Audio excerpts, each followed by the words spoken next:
And happy Thursday, everybody, Delaware Valley and beyond. Hope you're having a great one. It's going to clear up. It's going to be nice. The heat's all gone. It's going away. That real soupiness is gone. Forget about it. Beautiful today. Beautiful tomorrow. Pumped up, Ray. I like good weather. You don't like that I give weather updates, huh? No, I love it. Now I know that it's going to be good weather for the next 2 days. I appreciate that, Do it Bob. for you. I do it for you. But that's going to be here in Pittsburgh. It's actually going to be even more beautiful. I'm so excited. I'm excited for you. Yeah, Yes. Big weekend. Still 2 days to go, Bob. Still plenty to get into over the next 8 hours of radio. Still got to put in the work, Ray. That's right. That's what you have to do. I need to afford to go out to Pittsburgh. That's right. You're doing seminars to better yourself. You're going to networking things, and you're just a man about. Yeah, I'm about town, Bob. You are, and I'm very proud of you for it. How you doing today? You good? I'm good. Yeah? Great. Can't complain. You're doing better than Brendan Petrilli. I trust. Yeah, Petrilli's in a tough way today. I came walking around the corner, and I saw him. He's standing there talking to Mike Vito. And I go, what the hell happened to you? You look horrible. He's like, oh, my God, seriously? I'm like, yeah. I don't usually say that. I was kind of kidding around. He's like, yeah, kind of had a late night. I guess he was playing cornhole or something. No. He got the new NCAA game. Oh, he was up till 4. Hey, is either one of you played that? No, I haven't. I'm picking it up tomorrow. I can't wait. Oh, okay. Because I don't know if you've seen on Twitter. I think I'm not a game guy. I never have been a video guy. Never in my life did I sit down and play games. I'm too hyperactive a little bit. It's why I can't watch movies, all that stuff. I can sit and watch sports. I have no idea. But anyway, I think I've seen a lot of kind of complaints on Twitter like, I just can't get this, or does it take a while to get used to, or is it like the same old? I think some people are finding out that they're not as good as they once were at the game. Oh, is that what it is? Okay. Yeah. I think the gameplay has changed in 11 years. I think it's gotten better as a game from what I understand, but some people are realizing they're not built for it, which they're is not really built what it for is. Yeah, I think that's what it is. Yeah. Some people think they're better than they are. I can't wait. I got to say. Really? You're a gamer? Oh, when it comes to NCAA, yeah. I'd play NCAA. I guess it was Tuesday, one of the days this week. Yeah, it had to be Tuesday. I went home, and I'm having kind of FOMO with everyone playing this game. And I just went and fired up NCAA 13, and I was right back in. I was addicted again. I had to actually call my roommate hey man, I need you to just check and make sure I'm done playing this by 6 o'clock because I can't stop myself. Once I get back into it, I'm recruiting. I'm hitting the recruiting trail. I'm firing away. I'm now back at Temple in this dynasty mode, so I'm trying to make the Owls, the best team back in the Big East. Wow. Oh yeah, no. When it comes to this game, I get hooked on it pretty quickly. If you don't hear from me one of these upcoming days, I would just place a call. Make sure that I haven't just Make sure totally you're all right. turned off the lights in the room and just locked in for 6 hours playing this game. Brendan Gunn producing today. B. Gunn, are you this much of a gamer too, huh? Oh, I'll play NCAA. I mean, I haven't played it in 10 years, so I'm going to be rusty. I'm probably going to be one of those guys complaining on Twitter saying, this game stinks. Meanwhile, it's just me who actually stinks at it. So is it a thing where you totally lose all concept of time? You're just playing, and next thing you know, it's 8 hours later. Is that? That's how I used to be, right? I used to find myself up way too late back in high school, college, or whatnot, and be like, oh, I got class in 4 hours. I can't be doing this. That's a grown man's answer right there. Yeah, I could lose myself in that game for hours. I wonder if this is a generational thing. None of my friends that I know of, and, none of my friends are into video games. And I'm sure their kids are, because they're I guess, a little bit younger or your guys' age about. My kids, you know what? One of them, I think Kyle, my third one was into NCAA and all that stuff. But I mean, not to the point where what's he doing? Is he still in there playing that I know of? I don't know. I never ever played video games. Yeah, I mean, I'll just put it this way. The NCAA game, people have come out of video game retirement just to go buy it. And I don't know if I'm out of retirement. I don't play as much as I used to. I usually play Madden, and then that's it. Don't play all summer. Now I'm going to play this game, and you might not see me Monday. I might lose track of time. Yeah, I might buy a whole new console just for this game. Yeah? Yeah, I mean, I can't right now financially. I ran the numbers, but I might go do it. Do we need to do a GoFundMe? No, it's just I need to show up to work. Those vacations don't pay for themselves on that one, so I got to show up to work and take care of business. But I'm excited for this game, and I would say if you didn't have that situation where you need to pull them out of the room, they never recruited a 5-star to North Texas. And that's work right there. That was one of my great lifetime achievements right there. I pulled multiple 5-stars to North Texas in that dynasty mode. That was one of the more accomplished moments of my life. Is there any athletic ability needed to play these games? I think you need hand-to-eye coordination. I don't think some goober can go out there and get a 5-star to North Texas like Ray does. But I wouldn't say Ray's pretty much. I don't think you need to be LeBron to go out there and build a program dynasty in NCAA 25. Huh. This is that's cool. I want to sit in on you guys one time. I'll bring over. I'm almost afraid to do it, to get into the game, because I have kind of an excessive personality. I think I'm serious. It's the reason I don't drink hard liquor. It's the reason I never did a drug. I get afraid that if I really like that, I might not stop. I've never gotten into the gaming, and maybe one of the reasons is because if I got there, I'd be like, oh, my God, it's 8 hours later. But also in my adult life, 4 kids, married, I don't think – how do I put this? I don't think wives or girlfriends of people our age were going to be, yeah, okay, go game for 6 hours. I'll talk to you later. Well, I got news for this generation. They're Hey, you want Ray done? You get 6 hours of gaming a day. You better understand NCAA 25 comes first. I don't want to say I lucked out because I love spending time with my girlfriend, but she just happens to be down the shore tomorrow. So that's the day the game officially comes out for everybody else. I'm going to go out there and get it. I'm going to play for hours. All right. Very cool. So we got into the gaming world a little bit. Maybe we'll talk about that a little bit more. Maybe I'll have a question on it, because I do find it fascinating. I don't like to yuck somebody's yum. I don't. If somebody likes something that I don't like, good for them. That's fine. That's why we're all different.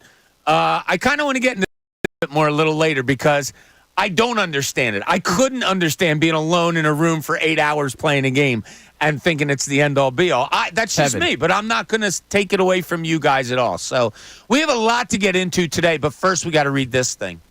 Now, the front page. The stories everyone's talking about. 97.5, The Fanatic. Well, not a lot to talk about because there was no sports last night. So, actually, I did watch a WNBA game. Caitlin Clark set a WNBA record with 19 assists in a game. I like that. Did see that. I think she had 25 points also. I watched that game. They kind of blew it at the end, and she had a bad turnover, but that was all I could watch last night. Yeah, if you see me stretching my neck, if you're watching on YouTube and our YouTube family, hi, hope you guys are doing great. We have the British Open on the TV here, so I keep kind of stretching just to see a score or whatever. But your Phillies, they're finally back tomorrow. I don't know if the All-Star break to you guys seemed like excessively long as it did to me, and it has to be directly because the Phillies are so good and you love watching them so much. But, God, it seems like they haven't played a baseball game in years. They get back at it tomorrow night. Ray will be there in Pittsburgh for that dreaded 6:40 start tomorrow night. If it was start at a proper time for a ball game, I wouldn't have any concerns about being there on time. Yeah, well, you just take your time and don't do anything stupid when you're driving out there. Aaron Nola goes tomorrow night. Remember him, 11-4, 3.38 ERA. His last 5 games, he's gone 31 2/3 innings, 25 hits, not bad. 11 earned runs, 3.12 ERA over his last 5 games. Also 38 strikeouts. He's gone pretty much 6 and more each of those games. He'll face right-hander Mitch Keller, who's not bad, 10-5 with a 3.46 ERA. Saturday, they go at 6:40. Christopher Sanchez for the Phillies. He'll go against left-hander Martin Perez. We're going to find out early on if Rob Thompson's going to change anything. Are we going to see Bryson Stott on the bench? Is Brandon Marsh not going to be out in the field? We'll see, because also on Sunday at 1:35, while the Phillies will be throwing out Tyler Phillips, the Pirates will be throwing out another left-hander in Marco Gonzalez, who's making just his 6th start of the season. Then the Phillies will take off and play 3 more in Minnesota. So first 6 games after the All-Star break are on the road. For your Eagles, 10 o'clock Wednesday. Get ready. That's when they get out on the field and they start, I was going to say hitting, but that's not really good anymore. They start running around. Yeah, having fun. Yeah, Football's they throw back. And they run and they, touch each other, like no tackling. It's just touch for the. Yeah, I mean, there's phrasing that could have worked better there, but Now, we're going to talk some Eagles today because I have some questions for you guys about it. Sixers Summer League in Las Vegas. They play tomorrow night against San Antonio. I don't know. Is it playoffs? I think maybe lose, you're out. I don't know. But they got San Antonio tomorrow night. And the big story around town, and yeah, the kid was on SportsCenter last night. Yeah. Cav Sullivan, 14 years old. 14. Gets into the game for the Union last night. Youngest North American professional player ever. So I was like, Kevin, man, what are you doing today? What do you got going on? He says, I don't know. I have like recess at 11:45. I said, all right, come on with us at 11:45. He said, sure, no problem. I think he called me Mr. Cooney. I had to tell him I'm Bob, not Mr. Cooney. So Cav Sullivan will be joining the program at 11:45 today. As we said, on the international front, the British Open, or the Open as they like to call it over there, the Open is going on today. I think early leaders like a Justin Thomas, he's already gotten his round in. I know you cheated on your pool. We probably won't keep you updated on that today. I'm not going to lie to you because I don't know how many golf fans are out there. And if you're listening to this wonderful program or stream it, whatever, you can listen to us and have the Open on TV and watch that with the sound turned down. We really appreciate it. We know there's a lot of golf fans out there. So that's your front page. It's a little thin. It's a Saturday Daily News back in the day, but that's what happens when there's no sports going on. So last night's tough. I get home, and Ray, as you know, I have a routine. I get home, I like to get in like my exercising that I do and all that stuff. And when I get done that, I look, usually we know off the top of our heads, Phillies, whatever's going on. But obviously no Phillies. So I look to see, all right, what do we got sports-wise tonight? Slim pickings yesterday, obviously. What do you have? Like, no sports going on. Do you purposely fill your time with other things? Or was it a coincidence? Or I just happened to have an event last night that I another had been event invited to. So I went there and spent some time there. Got to see some very nice people. Hang out with some good people. So yeah. I say this in all sincerity. Mm-hmm. I admire you so much, and I'm being serious, in that, for those that don't know, there is rarely like a week that goes by, like there's never a week that goes by. There's rarely a few days that go by that Ray isn't doing something to help kids in the area, like going and helping with a program with that, or going to better himself, or going to speak to I don't know how many things you've done at Temple. I think it just says it says featured speaker, and it says Ray Dunn, and they just keep it up there all the time. And then if somebody else comes, well, then they'll slot somebody else in. I'm the number on the wall. It's just you just kind of dial it, and it's hey, look. But I seriously appreciate that about you. Like I do. Yeah. I love the ambition that you have and the way you like to help others. I like to keep busy, Bob. Yeah, that's good. I can't really sit around and do nothing. Otherwise, I'll become addicted to NCAA again, and I can't go through another one of those. You can't do that. Life. And I will give you one of the ultimate compliments. My daughter Jenna last night said, "Oh, is Ray coming over for dinner again this week?" Like she was excited to see you. I said, "No, I'll stop by for pizza." I said, "Not this week. I need a break." That makes sense. Yeah. So I only texted you like 6 times yesterday. Yeah, no, it was. I love getting texts from you. So big day today. Nick Stauskas will be joining us at 1:00. I want to pick his brain. It's funny. He and I were going back and forth and talking about stuff. Like Jared McCain. I don't know. Maybe they are looking for something from him this year. I gave a little scouting report yesterday just on a handful of summer league games, which means nothing. I want to talk to Nick one of the things about when you're a rookie coming in, expectations. He was one of those rookies that was picked early on also, first-round pick. What are your expectations of yourself? What do you think the expectations are from the team of you? So I want to kind of just talk to him all about those things, and also what he thinks the Sixers' game plan may be, because that certainly has not been filled out yet. All right, yesterday we had, I have to give him credit, because Tom Alvord comes up with different ideas. He loves, like, throwing ideas and text messages and stuff about a show. One of his ideas from yesterday that he and I talked about that we wanted to get to, but we didn't yesterday because we got the top 10 thing going, which was a lot of fun. But as far as this Phillies season goes right now, there is no way to look at it any differently than phenomenal. You use all the adjectives you want to define great.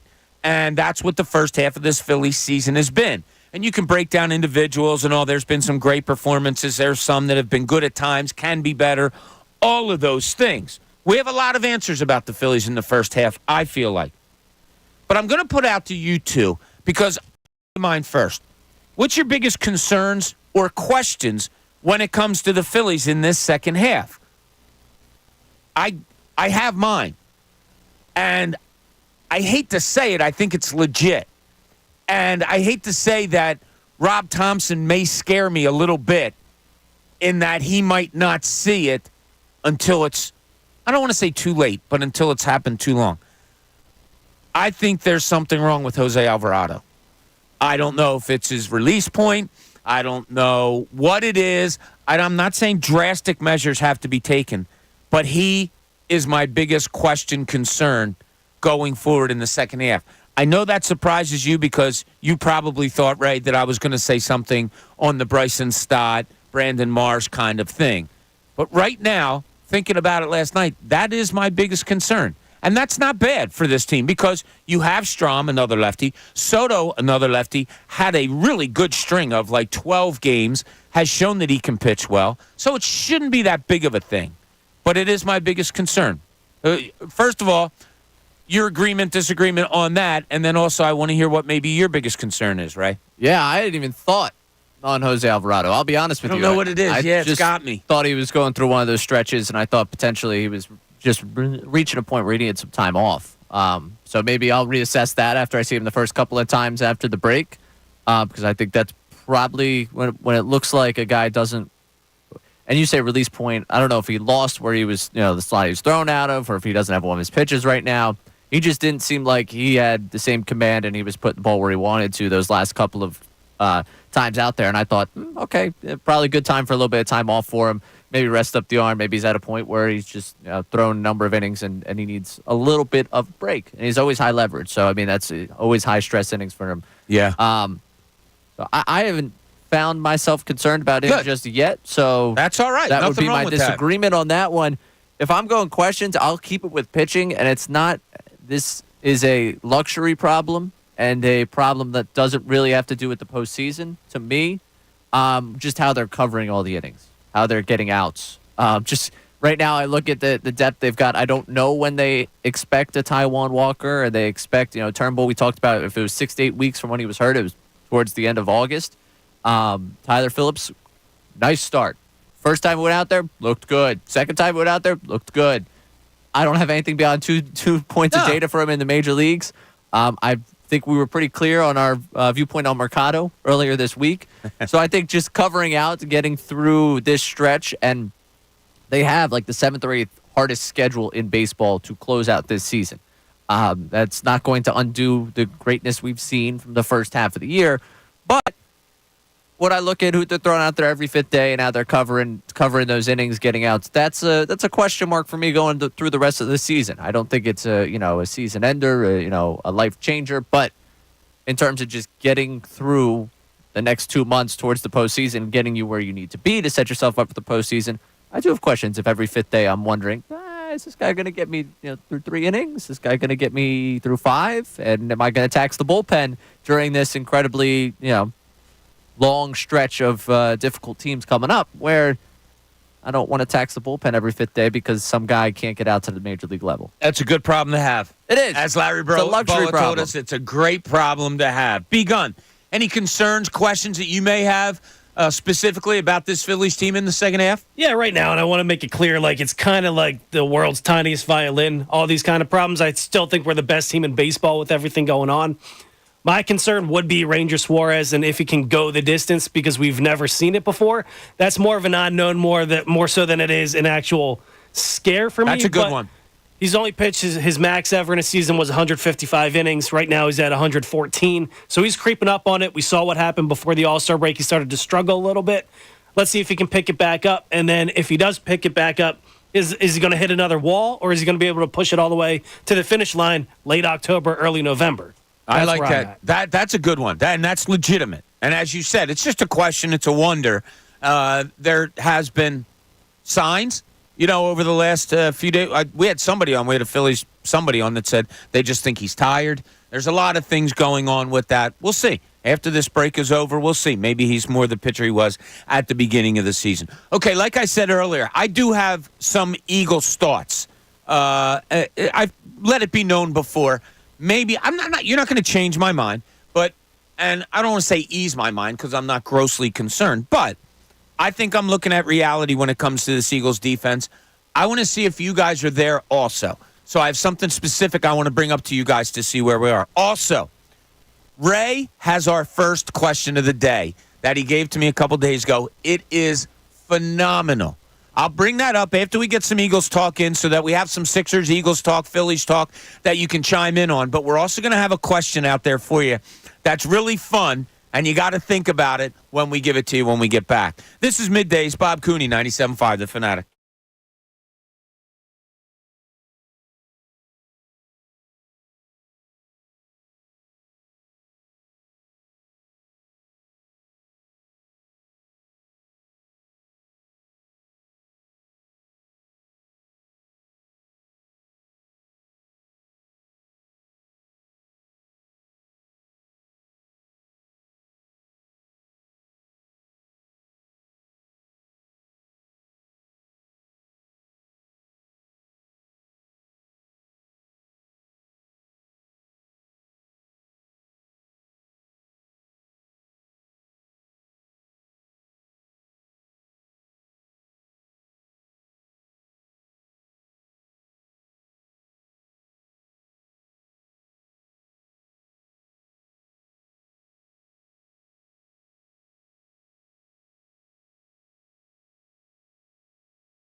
Welcome back, 10:30 here, middays, 97.5. Come on, you can come in.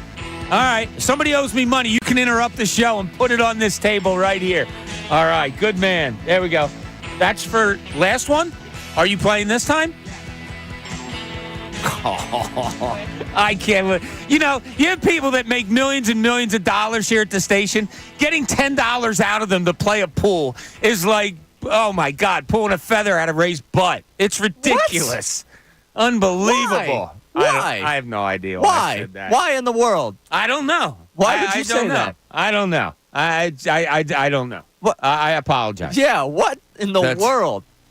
Yeah, I have no idea. Yeah. Well, Brendan Petrilli came in and said that I was picking on him today. So asked me, you know, like laughing about it. He's like, can you stop? Don't pick on me because he's, you know, he's a little disheveled today. As my dad used to say in my older years, and he'd see me, he goes, oh, struggling a little bit, a little sluggish today. That's what he'd say. Brendan's a little sluggish today. And I said, that's all I said. No big deal. He goes, no, but then you're picking on the hefty lefty. That's my boy. And I was like, oh, I didn't know that was your boy, so I apologize. Oh, you didn't know Alvarado's his guy? I didn't. No, he would go to the end of the earth for Alvarado. Yeah, I didn't. I did not know that. So, all right, so we got Eagles on the field, less than a week away. Pumped up, ready to go. Let's go. I know, you know, I've had people say to me like, hey, you haven't done a lot of Eagles talk over the last, like, you know, couple of weeks. And we throw in a subject here and there, but, yeah, I'm just not a force-feed guy. And I'm not saying that other shows that talk about the Eagles are force-feeding anything. Like, stuff interests us, stuff doesn't interest us. Rankings, somebody else's rankings of quarterbacks. Like, I like to hear our guys talk about it, but I don't care what other people, you know, like, that just doesn't do much for me. So now's the time. We start ramping it up with Eagles stuff and all. And I want to throw this out there to you guys. Tell me what's positive about the Eagles defense to you guys. Like, what is there positive about it? I'll bring up the subject. I'll give my feelings on it. I want you to try to go the other way, but be honest with it. All right? Be what you honestly feel. I feel the Eagles pass rush, having lost Hassan Reddick, and now relying on the likes of a guy that played 40% last year, a Josh Sweat, who I've never seen play without a guy like Hassan Reddick on the other side, a Nolan Smith that we know nothing about, an aging Brandon Graham, which, you know, you really can't expect all that much from when it comes to pass rush. I don't have any confidence that they're going to get to the quarterback frequently all that much. Or are you going to get push up the middle from Jalen Carter and Jordan Davis? You know, we saw Jalen Carter look pretty good at times, and then we saw both of them in the second half of the season just kind of disappear. I don't have much confidence at all in an Eagles pass rush. Ray, what say you? I thought this was the positives. You can give me I said I'm going to tell you how I feel. If you have positives to give to me, give them to me. Oh, okay. I thought you were giving me a positive. I was like, oh, No. that did not sound very positive. I'm sorry if you misunderstood or if I didn't say it well. No, what I was saying was, you know how many questions I have about this defense. A lot of questions too. And I can't just like anoint this team. Yep, going to be one of the best in the East. I can't because this defense. And John gave some numbers this morning about interceptions on Vic Fangio's defenses. We kind of looked a little deeper. I don't think there was as many as, because it's labeled weirdly. I don't know. I have to look into it. But I never thought of a Vic Fangio defense as one that's great on interceptions. It's, again, a bend, don't break defense and stuff like that. But I'm talking pass rush. I'm not confident in it. Tell me where I should be. You should be. If I was confident in it, I'd be confident. Yeah, I was going to say, if you're asking me to give you confidence that I don't have, sure, okay, I'll give you confidence I would that never I don't have. tell you to do that. Yeah, I do really, really feel like Jalen Carter, the talent that he is, I can give a first-year, rookie, seeing him run out of gas, I could say, okay, now he's been in the league, he understands what's expected of him. I also think he's going to have coaching this year that he just didn't last year. I still think that was, across the board. I think you don't make that many changes across the board coaching-wise if there wasn't just a mess last year. It was even Brandon Graham that said that when they spoke to him during minicamp of like, hey, we had some coaches that just weren't in the right places a season ago. I think that'll be big for Jalen Carter. So I think that's one positive for me to hang my hat on is just the talent that he is and the fact that he's now been at least a season in the league. I expect him to make a jump this season. I expect with what we thought he was going to be, I expect him to be closer to that this season. looking at the rest of that pass rush, yeah, I'd love to say I feel confident in Nolan Smith. Nolan Smith had shoulder surgery after the season, so we want him to bulk up. He's already put behind schedule and bulking up. Bryce Huff, you want to be very confident about that. Is he going to be a full-time player? And then Josh Sweat, I think I'm a little bit higher on than I think you are, just because there was a Josh Sweat before there was a Hassan Reddick here. Obviously, his life is made a lot easier by having Hassan Reddick on the other side. But I think he could still be a productive pass rusher in this defense. Is it as productive as he was, in 2022? Probably not. So I don't want to doomsday it, but I do see, there's little glimmers of hope and optimism. And I hope that this entire sentence becomes, a nice little thesis of some sort of Super Bowl parade speech where I'm sort of breaking down every bit of concern I have of them. And it's like, yeah, what an idiot that guy was. What do you say, B-Gun? I'm just talking specifically. Eagles pass rush this season. I'm telling you, I don't see it. Yeah, I just don't. That's the area on the defense where it's the biggest concern to me because they did not get home last year. And last year you had veterans on that defensive line. You had a Hassan Reddick. You had a Fletcher Cox.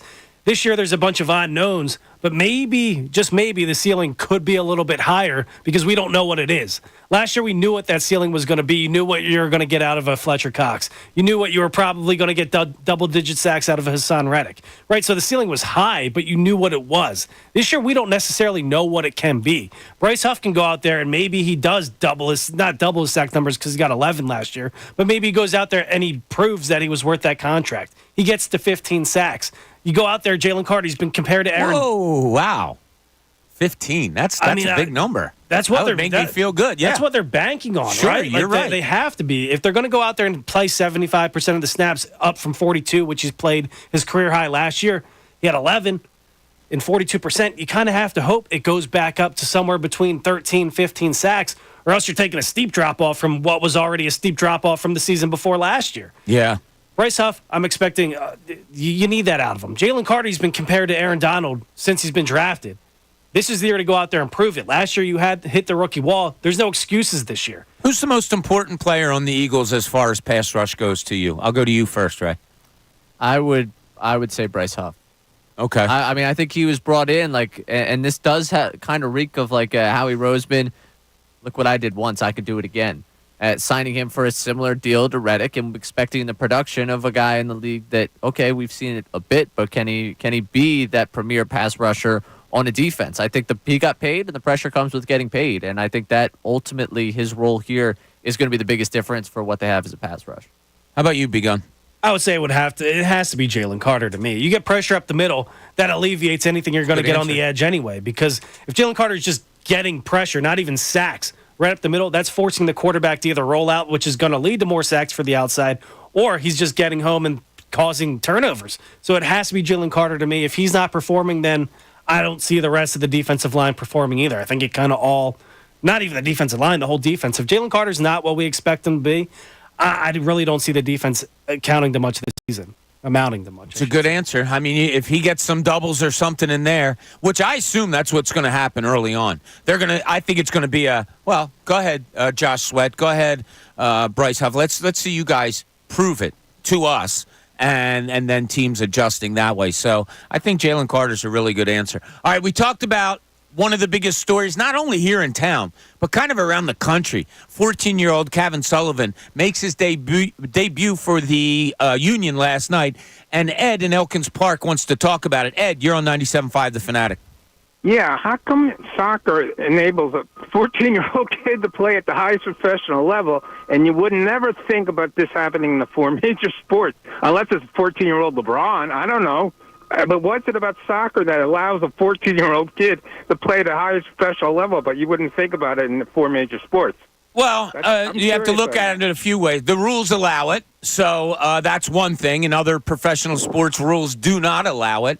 The other thing is, in soccer, as far as a physicality standpoint, I don't think a 14-year-old's going to be able to run in the NFL, NBA, hit a 98-mile-an-hour fastball. And I'm not putting down soccer. In soccer, a 14-year-old's skill, and Cav Sullivan has shown that, maybe could translate in playing guys 10, 15 years older than him.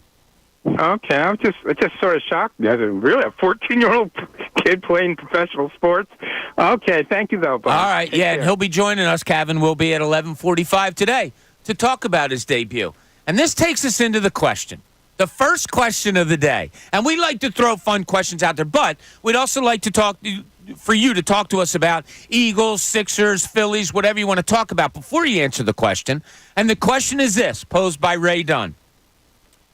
You have access to a Philadelphia athlete for 1 full year. Full access. Whenever you want to talk to them, boom, you're there. You want to go out to dinner with them, boom, you're there. Full access to a Philadelphia athlete for 1 full year. Who would it be and why? So when you call, who would your athlete be that you'd like to have full access to for 1 full year? I'll just give one answer because I don't think you guys would have this, and I'm going to give it now. Cav Sullivan. That's right. I'd like to follow around a 14-year-old just because, why not? See what he does as a professional athlete at 14. Like, does his parents, like, the game gets over last night. Kevin, hurry up, get home. But, you got to be in bed by 11. Like, what goes on there? Of course, I'm kidding, Ray. I know. I know you're kidding. I didn't think you were being serious on that one. Yeah. Yeah. So this one comes off of me watching Receiver. Just to. I haven't seen it. What was your thoughts on it? I watched most of the first episode. It's interesting. I'm getting upset with myself. I think I'm starting to like George Kittle, which is a shame. Oh wow. He's Gun's giving you the thumbs down. The personality, he just seems like he has fun. Like I'm gonna end up hating him when the season starts again because every time they show him like off camera where it's him just like messing around, I'm like, oh, that's pretty funny. And then he puts on the 49ers uniform. I'm like, oh yeah, no, I despise that guy, the cry and all that stuff. But like, he's 100%. As soon as he's not on the 49ers, I'll probably like him a little bit. But until that day, I can't get on board with that. He's a 49er. I hate that team. Right, but in the way the show's going about it, I'm like, all right, yeah, this guy seems like he's, kind of seems like he's a fun time. Like, he probably would be a good guy to hang out with. But, yeah, so watching Receiver, that's what made me think of the All Access. And obviously, we got that with Kelsey.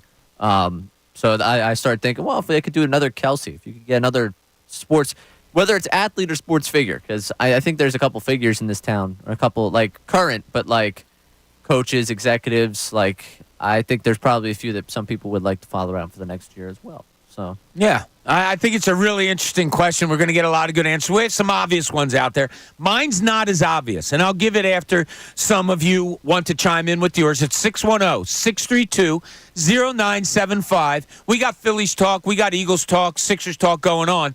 But who's an athlete from Philly that you wouldn't mind following around? You have 1 year of total access. Who would it be? Now, you have to remember, is it somebody that might get on your nerves? Is it somebody that you might find fun? Whatever it may be, you could have a myriad of reasons why. Ray gave kind of a weird one for somebody earlier, so we won't bring that up. But what do you say? 610-632-0975. Ray Dunn co-hosting with me all day today. We got B. Gunn producing. I'm Bob Cooney. This is Middays, 97.5 The Fanatic.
Just want to remind you, 11:45, maybe the most talked about athlete in the country today, Cav Sullivan, all 14-year-old Cav Sullivan, who made his debut with the Union last night. He's going to be joining us at 11:45, so make sure you stay tuned for that. Ray, I don't remember the last time I interviewed a 14-year-old. You covered high school there for a while, right? Yeah, but 14-year-olds will be freshmen. Usually when you're covering, there's not a... I honestly don't. I was thinking of that today on the drive in. I don't know. Well, all right. So the morning show did this. I'll put it to you. 14-year-old summer of Ray Dunn. Ooh, that's a good one. Baseball involved. Good amount of time down the shore. Probably a couple camps thrown in there. And I was too young to work, I guess. So probably working like the snack bar at the local Little League, if I had to guess. Okay. That was before I started the pizza shops, because I don't even think I had working papers at that point. Okay. I was going into my freshman year of high school, I guess. Well, it depends. Yeah, I was. I was going into my freshman year of high school. I was landscaping. So I was working every day out in the heat, landscaping, playing in basketball summer leagues. At least one, maybe two, I think. Oh, no, maybe just one. Something like that. And then just playing a lot of outdoor basketball. Yeah. Definitely not showing up to cross-country workouts. I was. You weren't showing up? No, a little lazy when it came to that. Why? Fine.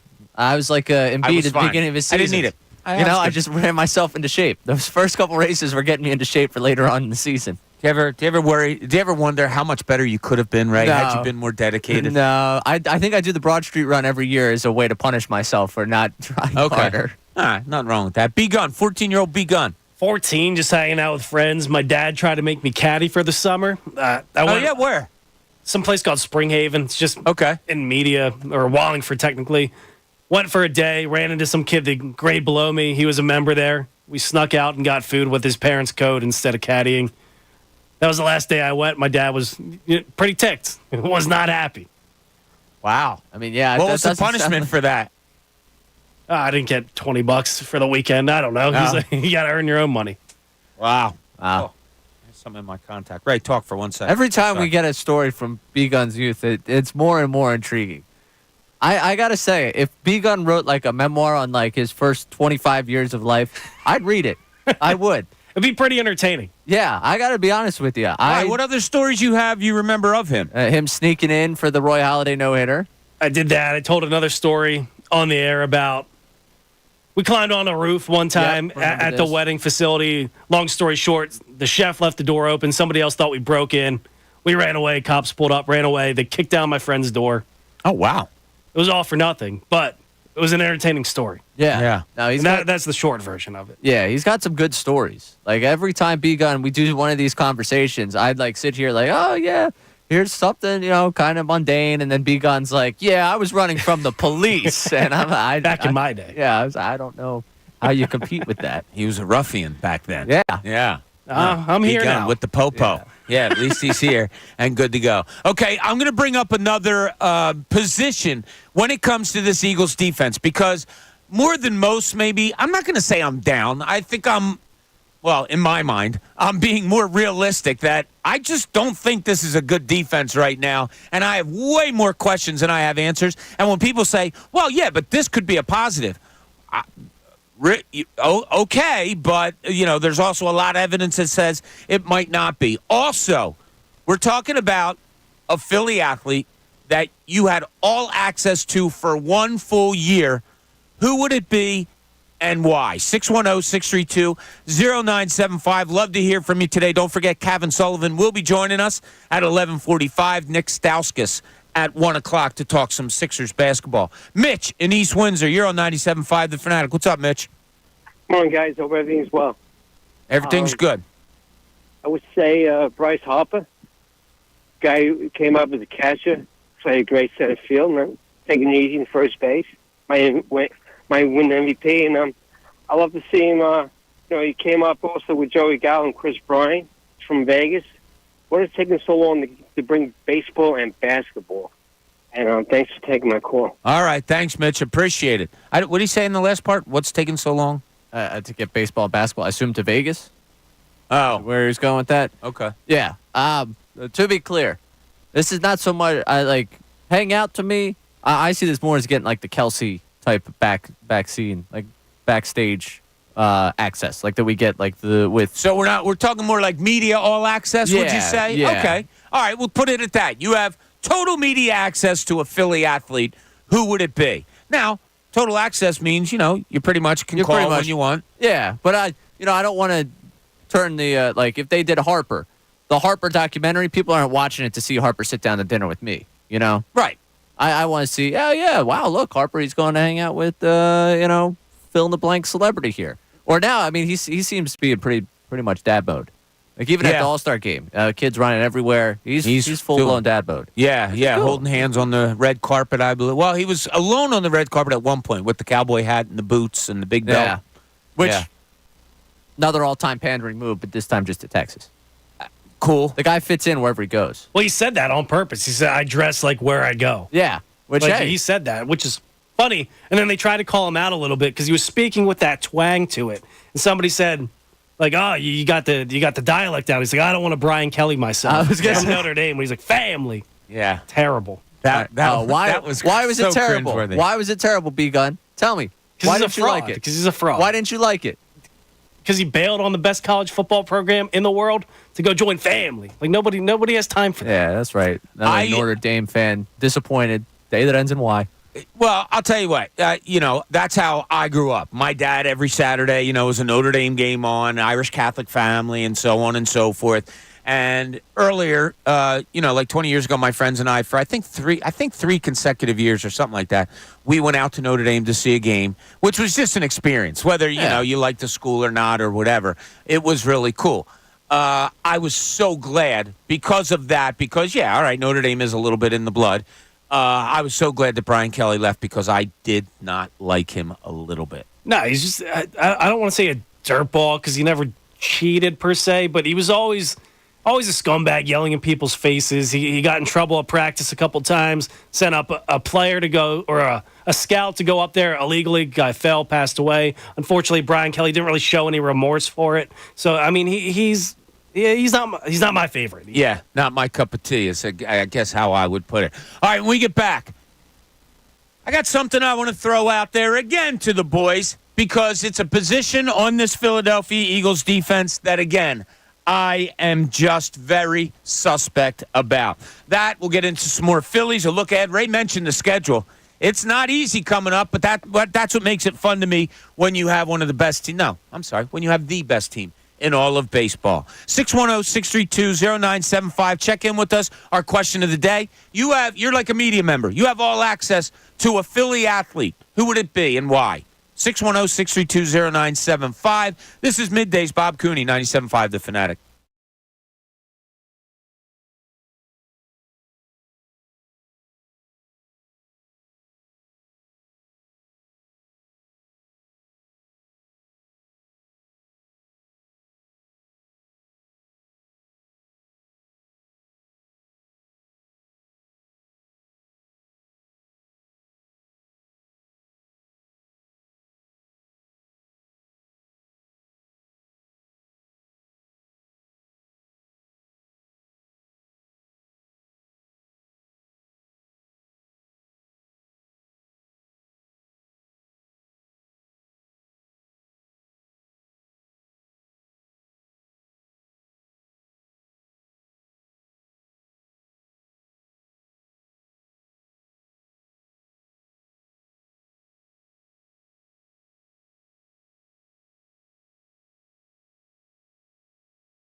Back, 11 o'clock hour here on Middays. We're doing a little age guessing going on here because somebody on our YouTube page guessed that B. Gunn was like 45 years old. Now, you do look a lot older than you are.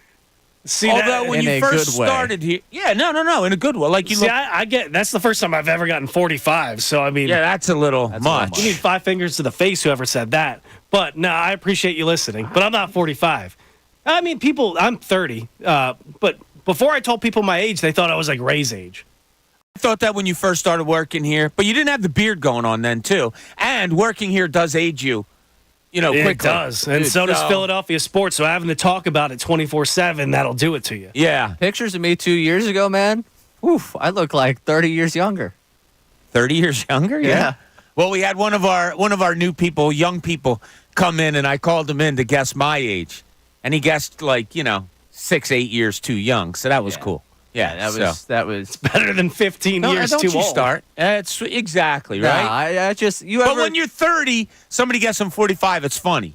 When you're my age and somebody guesses even older, it's not funny. Yeah. So I'll take those 6 or 8 years. It was like the whole meet the mother. Oh my God, is that your sister? That's what just happened in here. Brandon was a nice little. What did you say? 5 fingers to the face? Rick James. I gotta tell you, you're getting close. You're getting awfully close. Yeah. That's fine. I'm just kidding. Whoever that was, I'm just kidding. Yeah. For legal purposes, that's a joke. Exactly. Hey, I want to tell you that the 10 o'clock hour, that was the hour we just had, right? That was great hour radio. It was a great hour. It's brought to you by Window Nation. Take advantage of Window Nation's 50% off sale on all style windows. Plus, make no down payment with no payments and no interest for 12 full months. Call 866-90-NATION or visit windownation.com. Okay, I have told you that I am very suspect about this Eagles defense. And just listening to everybody else talk, on the station and others, I think maybe I'm more pessimistic than most. And I don't look for hot takes. Ray will tell you, I deal with reality. It's how I really feel. Am I right all the time? No. Am I wrong all the time? No. I just have a lot of suspicion about this Eagles defense this year. We went through the pass rush. I said, no, I don't feel it there. I'm really worried. It's probably my number one concern. I don't think they're going to get to the quarterback all that much this year. Ray and B. Gunn pointed out, probably right. I mean, you're going to need some special seasons from some special people. Jalen Carter's going to have to pick it up. The unknowns of a Bryce Huff, which is unknown. Josh Sweat without Hassan Reddick. There's just a lot of questions there. So, like I said, I'm more so than the other guys. But I think we're all suspect about that. I'm going to bring up another position. And some of the talk that I've heard about this has, made me laugh out loud. And that's the linebacker position. And I don't remember who said it. Someone about, Devin White could be an all-pro this year. You know what? I could hit a hole-in-one today, too. I don't expect it, whatever, because I'm not playing golf today. But to say that about a person that was just benched last season by the Tampa Bay Buccaneers, I'm sorry, no disrespect, I find laughable. The fact that, if Nakobe Dean stays healthy, ... Well, he hasn't. And his first year here, when he was healthy a little bit, he couldn't get on the field at all. Talking about a Zach Bond? Really? Is that where we're going with this? I have absolutely no confidence in this Eagles linebacking core being able to stop a run, being able to cover tight ends, running backs out of the backfield. I just don't. Right now, I don't, and I don't have any evidence that tells me I should. Ray, linebacking core, how do you describe it? Can it be any worse than last year? That's the big question for me right now. And kind of you had a guy, I guess, that at least made tackles. Yeah, that's good. 4-6 yards downfield. I'm sure one of these guys can tackle a guy at some point, right? So that's your positive spin, is it can't be any worse than last year. I don't know if it's even my positive spin or it's just me trying to process what I'm watching here. I remember, and I don't know if I told this story to you or when I talked about this. This town was so starved for a linebacker last year that the night that they signed Devin White, I was down on 2nd Street in Northern Liberties, and I heard Eagles chants. When I got the news on my phone, there was an Eagles chant that broke out at the bar across the street from where I was sitting. That's how starved people were for a linebacker. They got a name that they recognized, and people were like, "This is great." Oh. That's how bad it was last year. Well, early on in his career, Devin White, to me, was like must-see TV. I loved watching that guy, and I know at some point I said, God, I wish the Eagles could get a guy like that. Unfortunately, he doesn't appear to be a guy like that anymore. No. How about Nakobe Dean? What does that bring to you? B-Gun, I'll ask you. Nakobe Dean, what kind of reaction does that bring to you when you say linebacker, Eagles, Nakobe Dean? At this point, it's starting to get where I'm just not going to see it, even if he stays on the field, right? Coming into the league, there was always the knee issues and all that, but he was undersized as well. Everyone loved his leadership at Georgia. He was the leader of one of the best defenses in college football history, but it just has not clicked up here, and I don't know if he's going to be able to stay on the field. I don't know if he's going to be able to come in and do what you need to be done. Can he go out there and get 100-plus tackles? I don't know. Like, at this point, I'm just not seeing it with the Nakobe Dean. If he does go out there and it clicks, yeah, it's going to be better than last season, and it's going to get you what you need, because you don't need to have all-pro linebackers. You don't need that in this defense. It's not what this defense is built to do. It's not what the Eagles' organizational philosophy is. You don't need the best linebackers in the world. Can you just be sufficient enough to go out there and just not be the worst in the league? That's what they were last year. So here's what concerns me. So Nakobe Dean was given the green dot on the helmet a year after being pretty much healthy but not getting on the field at all his rookie season. I mean, not at all. And then it was like, yeah, but here you go, Nakobe, second year, because we saw what you did in practice. I don't know. I'm going to relate it to something else. They started the season last year, and DeAndre Swift was an afterthought. First game of the season, nah, you're not our starting. Nah, we think other people are. Nah, Kenny Gainwell, yeah, he's kind of in a. And you're like, wait, what? Like, what are you doing? And who was the dude that they had from Seattle that I said from the beginning of the season, I don't see him getting on the field? Rashad Penny. Rashad Penny. Rashad Man, I Penny. miss those debates. Could we do like a throwback Thursday where we just debate whether or not Rashad Penny should get snaps? Like, what was going on there that they're looking at Gainwell and Penny, and DeAndre Swift is sitting there, and we're all saying, like, he's so much better. What are you doing? And then when they got into, they gave it to DeAndre Swift, they would get into the red zone, and then they would just bring Kenny Gainwell in those situations too. It's like, what are we thinking here? So it goes back to, hey, who's making these calls now? We're different coordinators we're two coordinators removed from back when Nakobe Dean got here. Like, I worry about talent evaluation. I do, and that Rashad Penny, DeAndre Swift whole thing was just mind-boggling to me. The fact that they gave the green dot to Nakobe Dean his second year, I guess they saw something somewhere, or do you think it's more of a, we don't care about that position, go ahead, you do it? I think it was a combination of things. It was, we drafted the guy, so, hey, we're going to give him the chance, and he's done this before, Remember, he led one of the best college defenses we ever saw at Georgia. Of course this guy's going to figure it out. Of course this guy's the guy we want with the green dot. Leadership, we don't really value the position. We drafted him. We think, he can fit into something. He'll be serviceable. He'll give us enough. I think that's the way they look at the linebacker position. It's like, what's not going to crush us? Yeah, I don't know. I just don't know. Let me go ahead. I could be wrong, but I think they also took the green dot away from him after a year. I think it was Zach Bond who had it during minicamp. Who knows what's going to happen come training camp?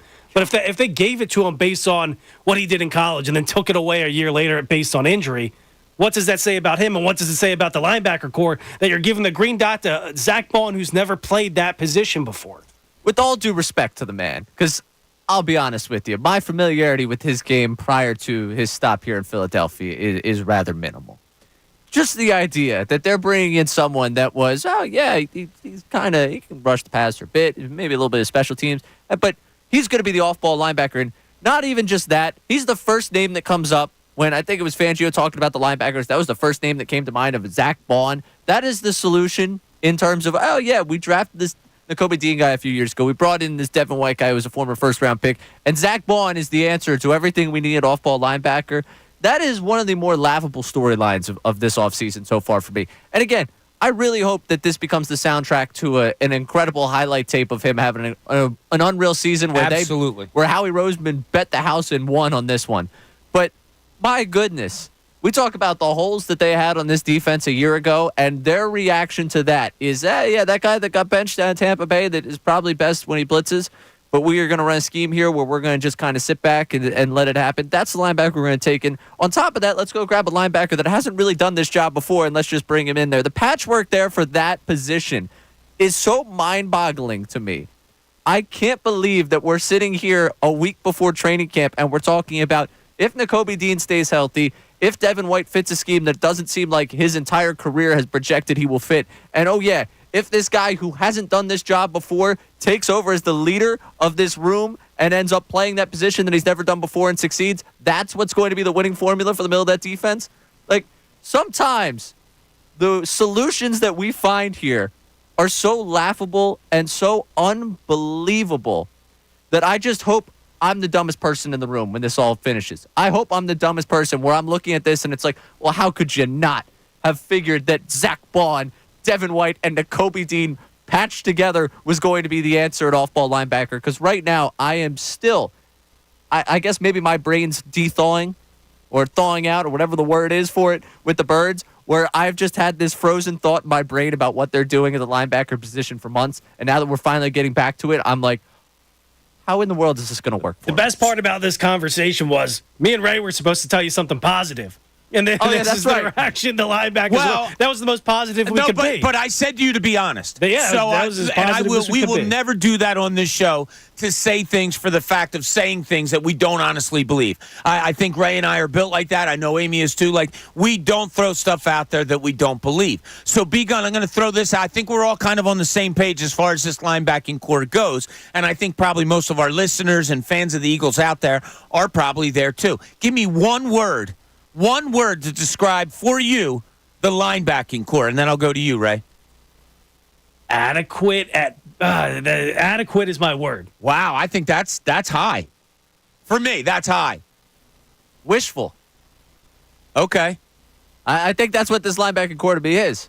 We're wishful that Devin White becomes the pro that he was projected to be. We're wishful that Nakobe Dean stays on the field, quite frankly. Before he can become the pro that we all want him to be, he's got to be on the field. So we're wishful for that. We're wishful for Devin White becoming the pro that he was supposed to be. And we're wishful that, this Zach Bond guy, we're just going to change his position. He's just going to show up here and become the fantastic linebacker. Adequate. I don't even need to be fantastic. I need this to be an adequate linebacker room. Yeah, I think that's like you're hoping for adequate. Like, yeah. I was searching for a stronger word than the two I had, and that one was suspect, and the other was questionable.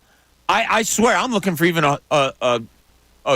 a harder word than that. Yeah, I wanted to go adequate at best because I don't see them being extraordinary or anything like that.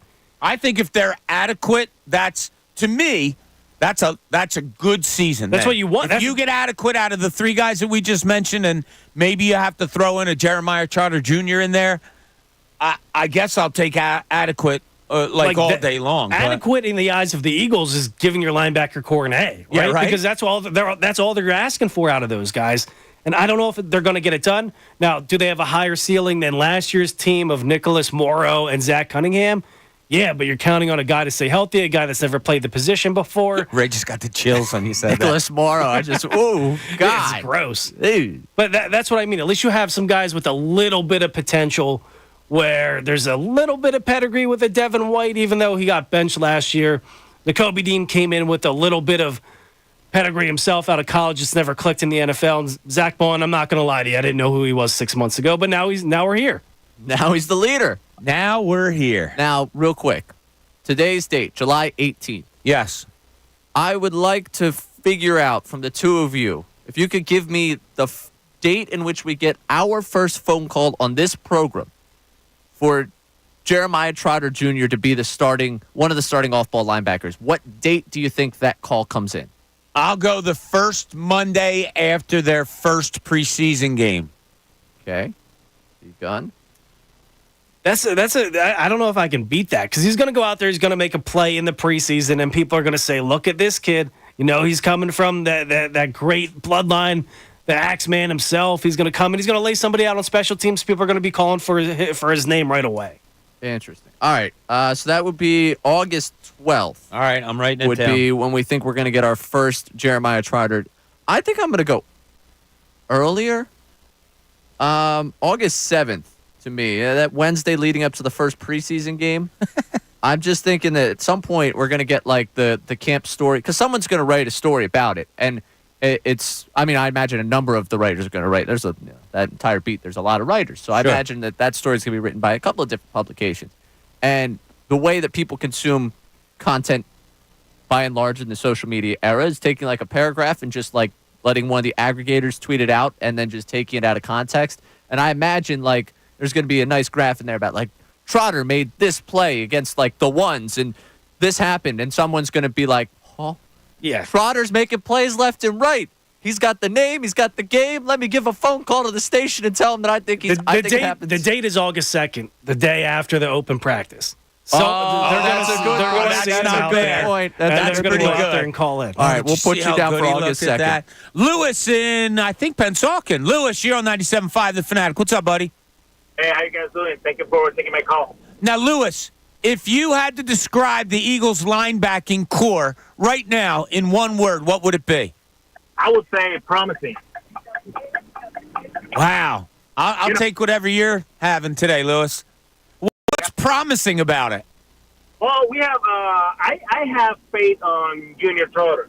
You know, I think he got the pedigree, and we just need to give him some reps so he can get familiarized with the defense. And I think we will be in good hands. You just made one of our co-hosts walk out of the studio with that answer.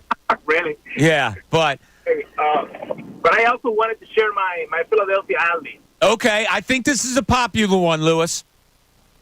So it will be fun to watch Maxie on a daily basis. He's a young star. He's fun, always with a smile on his face.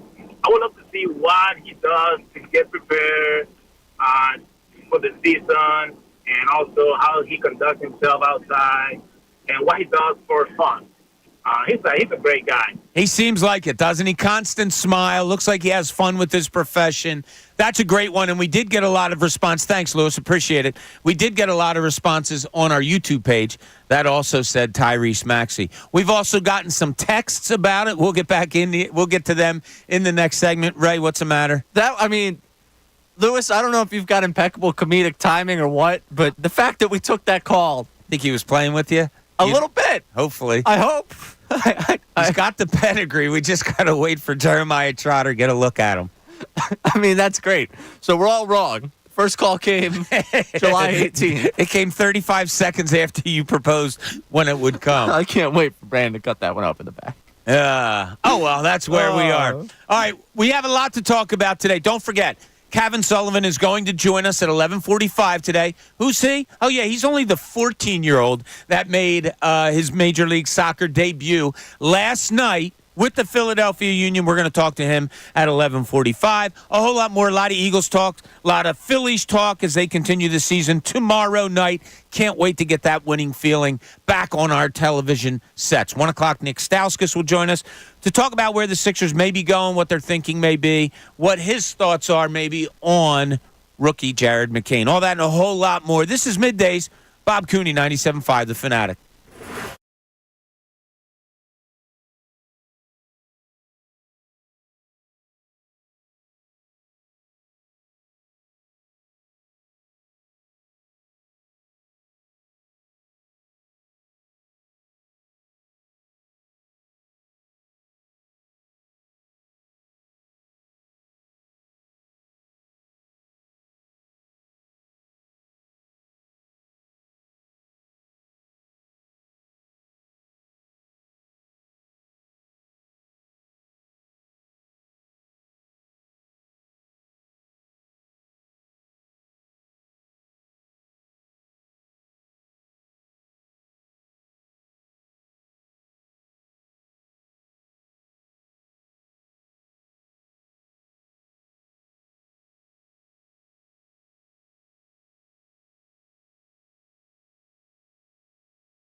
Welcome back as we approach 11:30 here on Thursday. Hope you're having a good one, getting ready.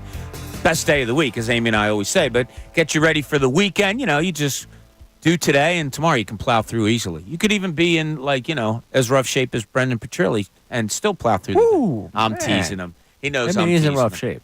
No, because he's in rough shape. I was teasing before, but he stayed up all night playing video games. That's why he's tired today. Not just any video game, Bob. Not just any. NCAA 25. Yeah. Okay? Uh-huh. This is an important week for a lot of people.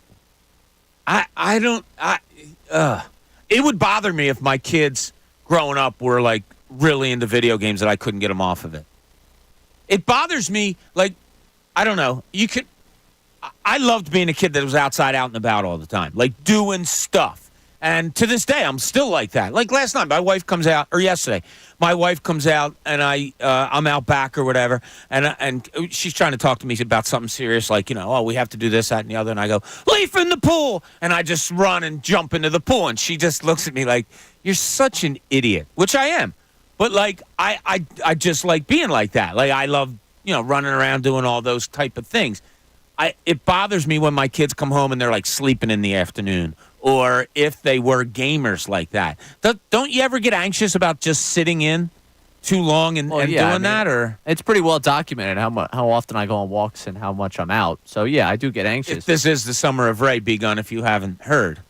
I'm just talking about going on walks. No, but you are out and about an awful lot. I traveled from Northern Liberties to Old City. Whoa, look at that trip I'm taking. Was that before or after your Aruba trip?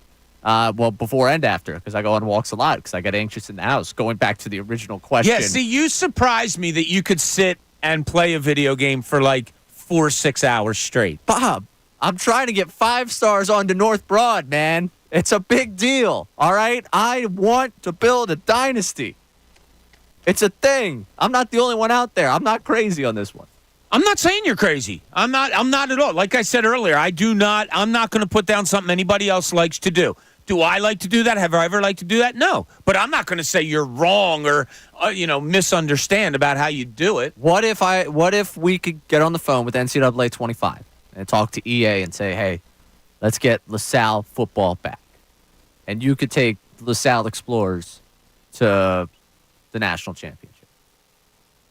Does nothing for you? No, I'm not being mean, but no. Sitting in front of a playing a game, video game for that long. No, I'll do the recruiting for you, man. You could just play the games. I don't know. I'm just not. I'm good with the recruiting, man. I'd rather play a game than like sit there and watch a movie for 2 hours. I can't do that either. You can't just. Do you watch TV? Like anything? I'm not good at it. No, it has to really interest. I know it's different. I'm not saying I'm right, but I've told this story before. B. I don't. You probably weren't here. Like, if my wife and I do decide to watch a movie or a show, I feel so bad for her that half of her attention is looking at me just to make see sure my you're reaction. paying attention. And then she'll go. I try not to say a word because I assume she's enjoying or whatever. And then it could be 4, 6, 7 minutes in. She'll just be like, "All right, never mind." And I'm like, "What?" She goes, "I can tell by the look on your face. You're not." She goes, "I can't watch a movie." I feel her pain. Like my girlfriend is like you. She can't watch TV, movies, anything like that. And then when you show somebody something and they're not interested, or you're something you want to watch, and you can just tell they're not interested, it's like I don't want to watch either. Yeah, and she'll say, "Go ahead, Ray. What are you gonna? What do you got?" No, I have funny Thoughts in your head. Yeah, I once, one of the first times that I had met an old girlfriend's family, I had them. This was after a few drinks. I had the team. I was 18 at the time. I had the whole family watch Borat, which was quite the choice to subject the entire family. You showed that your you're girlfriend's family Borat? Yeah, which was quite the choice to deliver on the first family vacation that you're invited to. I'm thinking back because this was the whole watching an entire room of people that you don't know that well, trying to watch something that you've watched now a million times and seeing if they get it or if they're in on it. Yeah. There was not a more agonizing suspenseful type of 10 minutes of Are they going to buy into this movie, or is this the last time I'll ever be invited somewhere? You got to look Eventually, I around got the the- room, make sure they're laughing. Yeah, eventually I got the buy-in, but yeah, that was this whole conversation just kind of spurred that thought in my head of, wow, yeah, that was a bold choice on my part. So the question I always get asked is, well, you watch sports like every day. You're watching a 2.5 hour. You know, what if you don't like that? And I said, no. And the answer is true. It could be a blowout. I'm always going to find something I like about a sporting event, and I can't say that with movies. And I get anxious early on, like, uh-oh, am I going to be sitting here for 2 hours and just not enjoying myself? Time's limited. Like, the clock is always running, Ray. I don't care if you're your age, my age, whatever. The clock is always running. Yeah, that's part of the reason. You can't waste time. That's why I'm so busy all the time. That's good. Like, whoa. That's why I appreciate you. Yeah. I don't know what I'm doing tonight, Bob. I have no idea. Huh. Oh, you want to go to the park with us?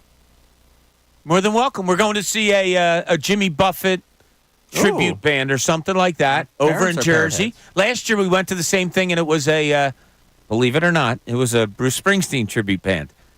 You're comparing them to Bruce.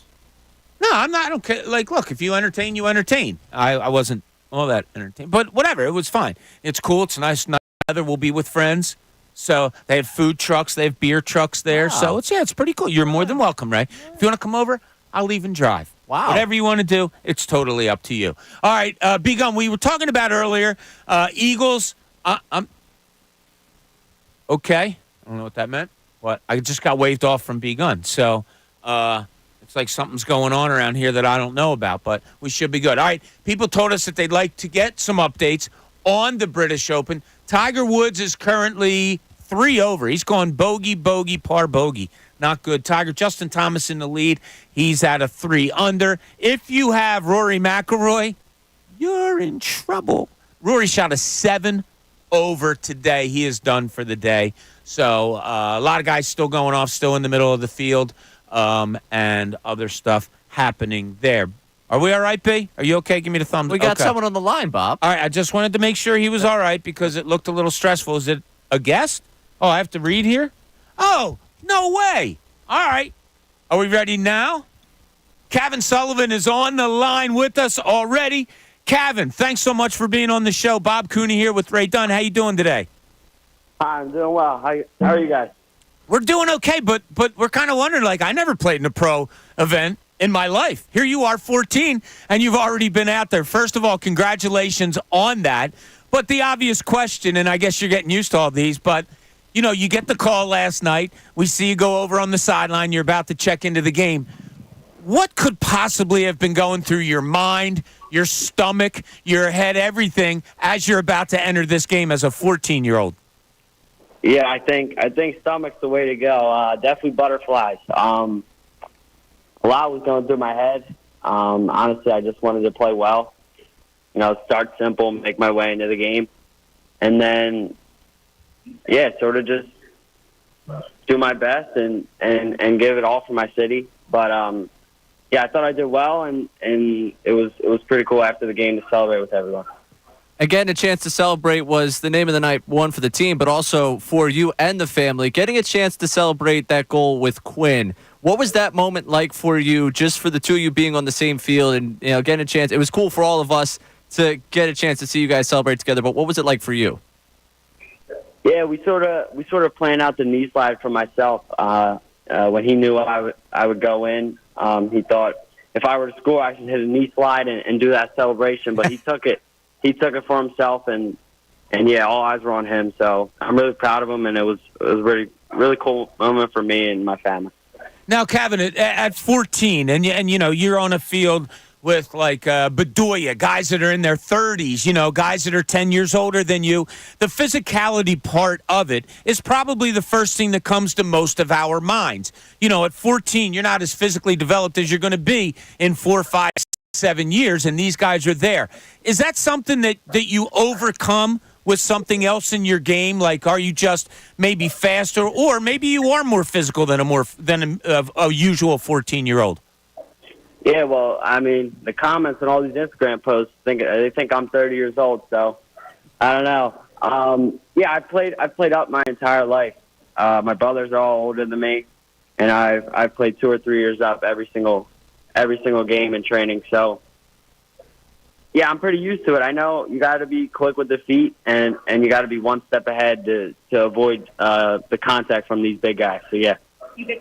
Getting that shot on goal last night, just getting that first opportunity to put one on the net in the MLS. What was, I guess, for you, trying to get into the flow of the game, what was the one thing that you found that kept you, grounded in that moment and able to get you into some opportunities late in that one?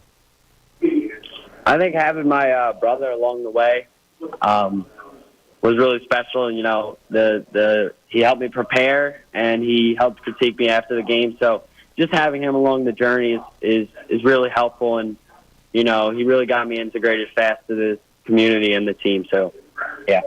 Kevin, how hard was it for you maybe not to feel like out of place? Now, in Coach Curtin, you have a guy who your grandfather coached in college. Obviously, as you said, your brother is on the team. Many, many family ties that you guys have to the Union. Was there ever kind of a time, being a 14-year-old around a lot of adults, that you felt like a little, do I belong? Or were your teammates and coaches so good at making you never feel like that? Yeah, I mean, I don't really have the normal 14-year-old life, and I never really had like an extravagant childhood, but I sort of embraced being unique and being what they would call an outsider. So I was always told to be myself, and that's what I'm doing day by day. I mean, at this point, I'm sure a lot of people would want to be in my shoes, so I'm not taking it for granted.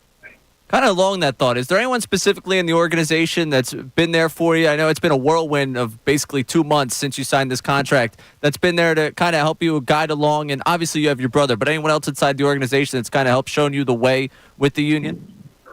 Definitely Jim Curtin. He took me under his wing really fast, and he's one of the main reasons I signed at this amazing club. So definitely Jim Curtin. He's been really helpful along this journey, and I can't wait to continue working with him.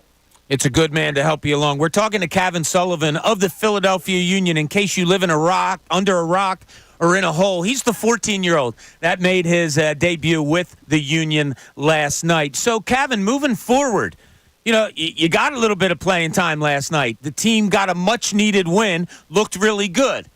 What do you think the future holds for you as far as how does this go with the Union, in the immediate future?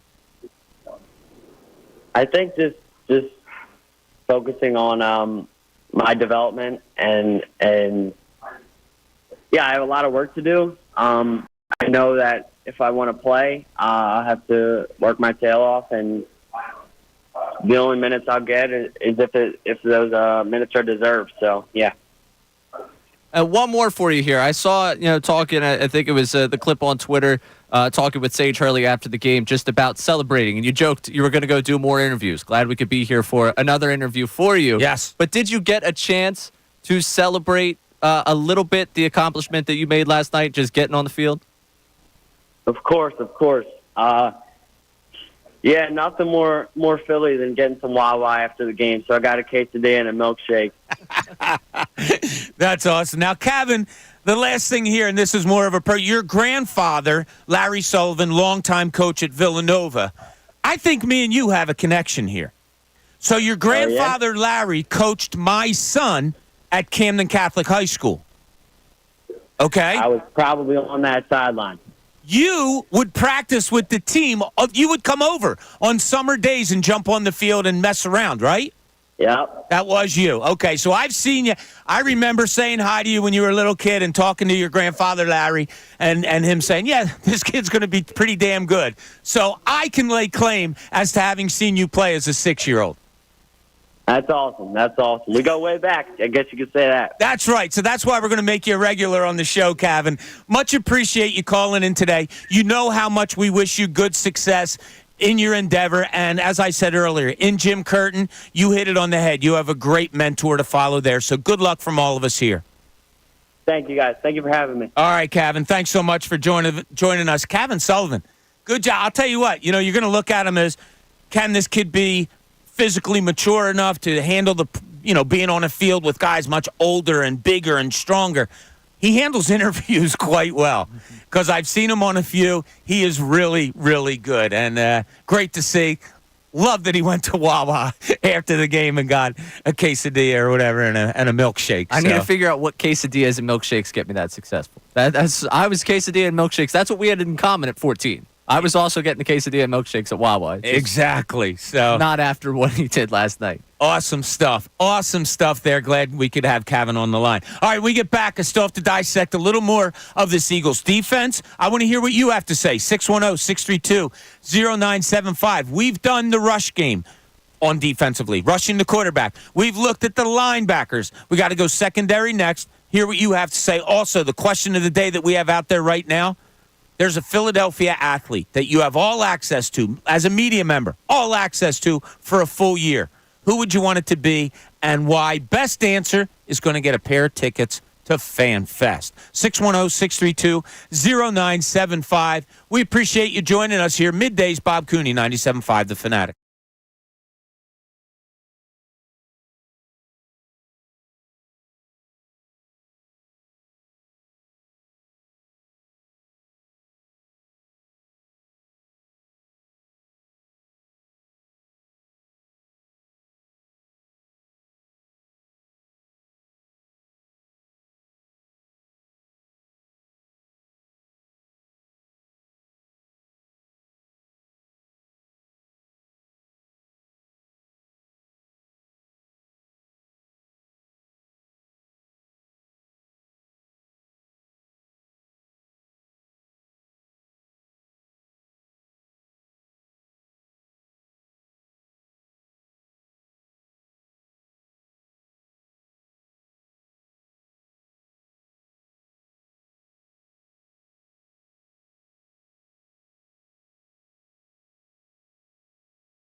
Thanks for being back with us as we approach the 12 o'clock hour. Cav Sullivan just joined us.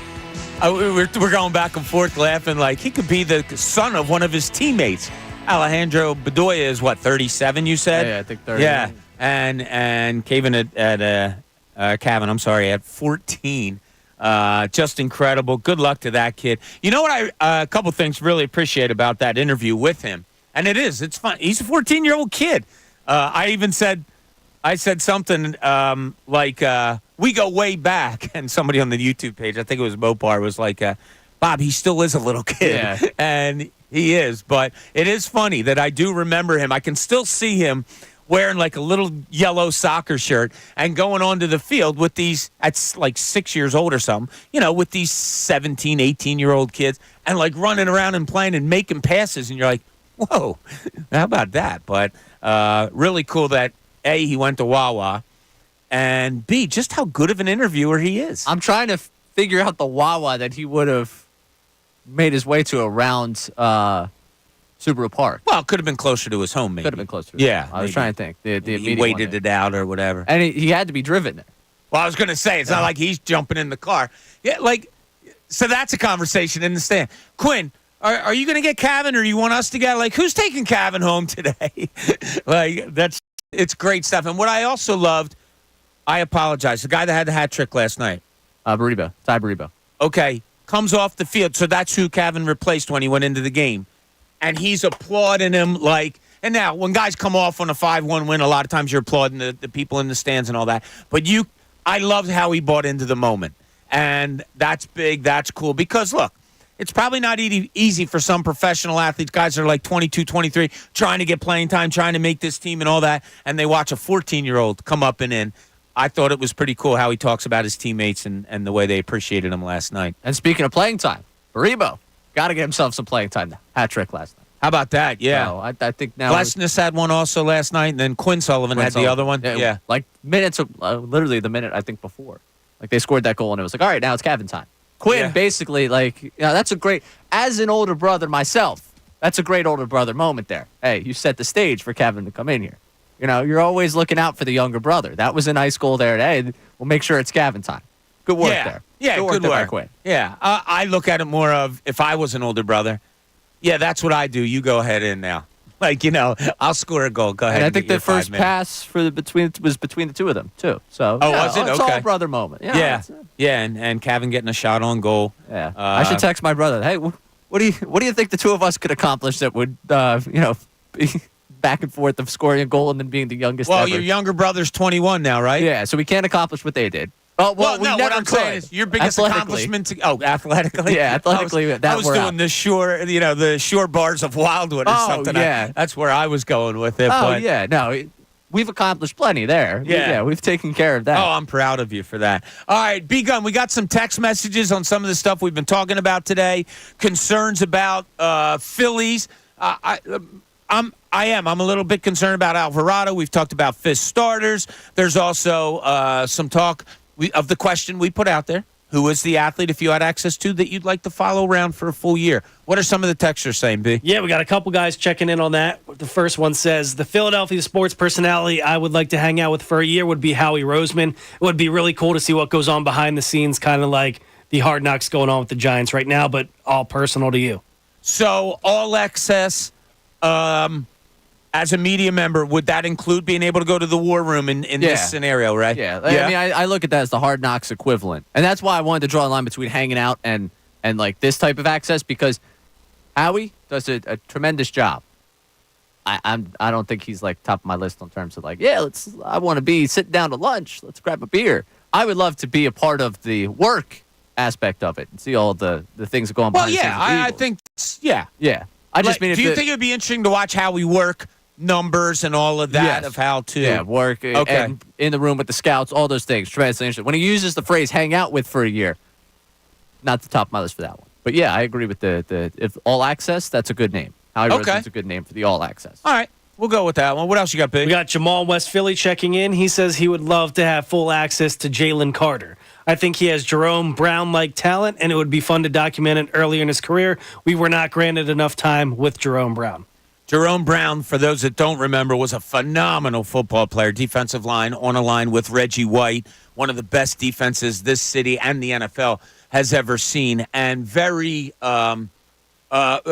much much like a Brandon Graham, I would say, very vocal and fun and all of that. Had such a big personality, and cut way too short. I believe it was I know it was a car accident. And I think he skidded out in rain down in Florida, and I believe he had like a nephew with him also. So yeah, that was horrible at the time. What else we got? We got one last one. This is a good one in my mind. Jeff from Prospect Park. He says he would love to hang out with and follow around Charles Barkley. Barkley's pretty good. I've had a chance to hang out with Barkley a few times at like going away party for people that we know, whatever, and been in the same room with him a couple of times, and had one little uneasy thing that I had to do with him. One time I had to make a phone call to him about something he was doing for us at the Daily News. I'll never forget it. It was that's a great one. Yeah, that is an absolute great one. I heard a funny story back when I was in college. A writer for one of the newspapers back, maybe he still exists, or he still exists. I don't know if he still writes, but he came and he told a funny story about Charles. Charles got himself into a little bit of trouble one night, and the person he decided to use for his one call was that writer to come bail him out. The writer said, "I have a job." I'll say it. It was Bob Ford. It was Bob Ford. I didn't know if it was public knowledge or not. But Charles, I can't bail you. Bob Ford is one of the greatest people on the planet. Love him to death. And him telling that story, I can see his face and hear his voice right now. Charles, I can't be bailing you out of jail. Yeah, when he told that in front of my class, I was like, no way. Oh, is that such what a cool was? story. Yeah, he came in. It wasn't even a class. It was a journalism club back when I did a semester at community college. There was like 8 of us, and he just told that story off the cuff. It was hilarious. Yeah, that's Bob Ford. Best. A fact about Bob Ford, I may have the years wrong. Either 5 or 7 years, 82 for 82. Did not miss a Sixers game as a reporter when he was covering the team. 82 for 82.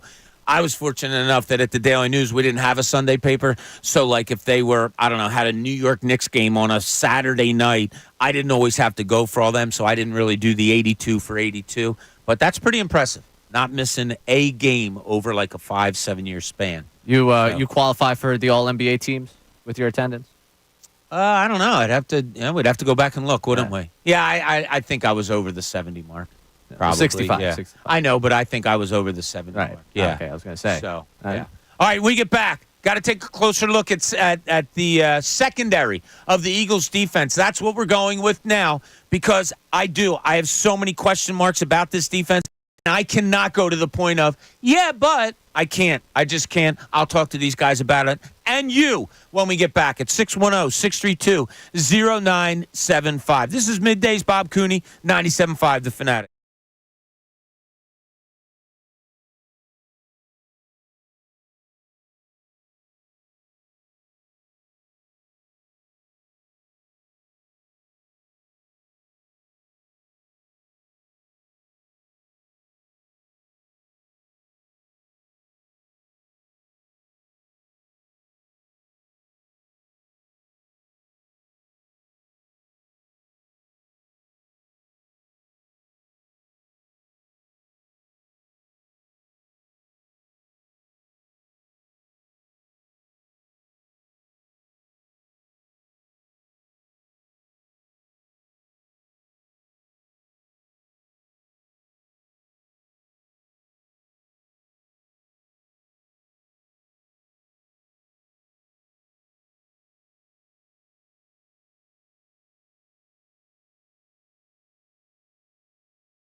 On this Thursday. Hope you're having a great one. We're having a lot of fun here as not often we get to talk to a 14-year-old that made their major league professional debut last night. Actually, never, because we've never talked to anybody that was that young playing professional sports, but we thank Cav Sullivan. Thanks to Jim Curtin.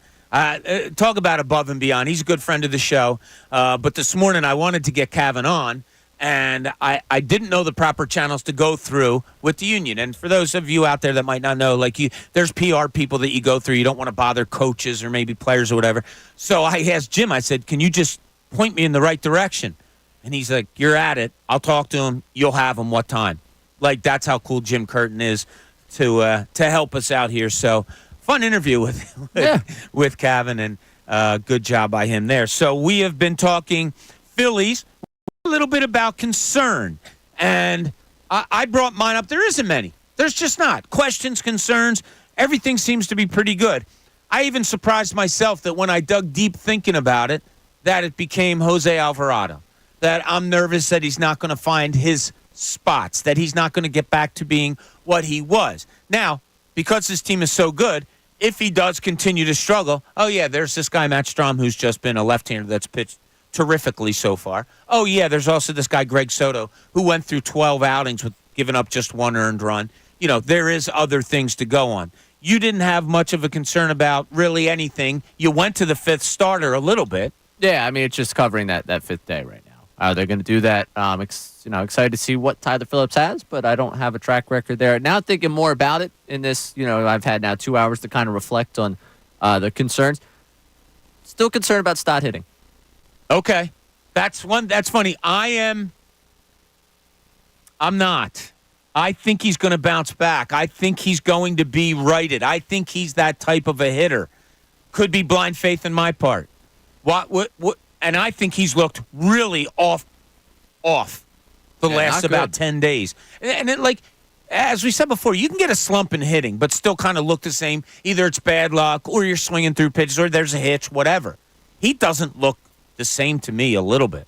No, and it was. I think it smacked me in the face in the A's series, where I was like, "What in the world is this guy swinging at?" Yeah, and we've never seen that from him before. And it's not that it has been good, because it was a bad 6 weeks pretty much from the beginning of June until we got to the break. It was like the numbers are disgusting for what you would expect from Bryson Stott, and things that.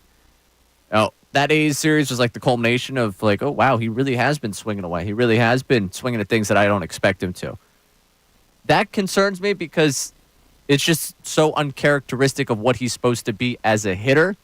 And Castellanos, for all the struggles that he can have, that they leave one over the plate, ball is going to be in the second deck. That at least is the redeeming quality of a Castellanos where, Stott's not hitting it. There's not, and not seeing it really, because that would be his redeeming qualities. Even when he's not hitting, he's supposed to be able to see the ball well and supposed to be walking and supposed to, one of those low average but high on base guys. Hasn't been that for 6 weeks. That's a concern for me, because that's taking, when you look at this lineup and you say, okay, even when half of it powers down, what is the power down of those guys? If he's not giving you the bare minimum of what you expect from him, that's a concern for me going to the rest of the season. I will say, he did play it off well on social media. I don't know if you saw this last night. I did not. It was him, or yesterday, I guess. Did you see this, Begun? Did not. He posted the second half soon, #loading. It was a picture of him. Then if you swipe, the second picture was, and I don't know if you will recognize the meme. This is a verbal meme here, but he posted, "They had me in the first half, not going to lie." The video of the kid saying they had us in the first half, not going to lie. Does that do anything for you, Bob? No. No, it doesn't do anything for you. But Gotcha. Yeah, Bryson Stott, similar in age, similarly as online. Who's the kid? It's a viral video of a guy getting interviewed, a football player after a game where they were down in the first half, and he drops the line, "They had us in the first half, not going to lie." And that just is now Bryson Stott's using it for his own purpose, saying they had me in the first half, not going to lie. I like it. It was Me too. nice. Yeah. I hope he has as good a second half as that player in that game did. But on the flip side, it also lets you know that he's thinking about it. Hopefully he's not too deep in his own head, where he can just go up to the plate and do what he normally does. There was a go ahead. No, you go ahead. You go. I think they're having fun at his expense a little bit.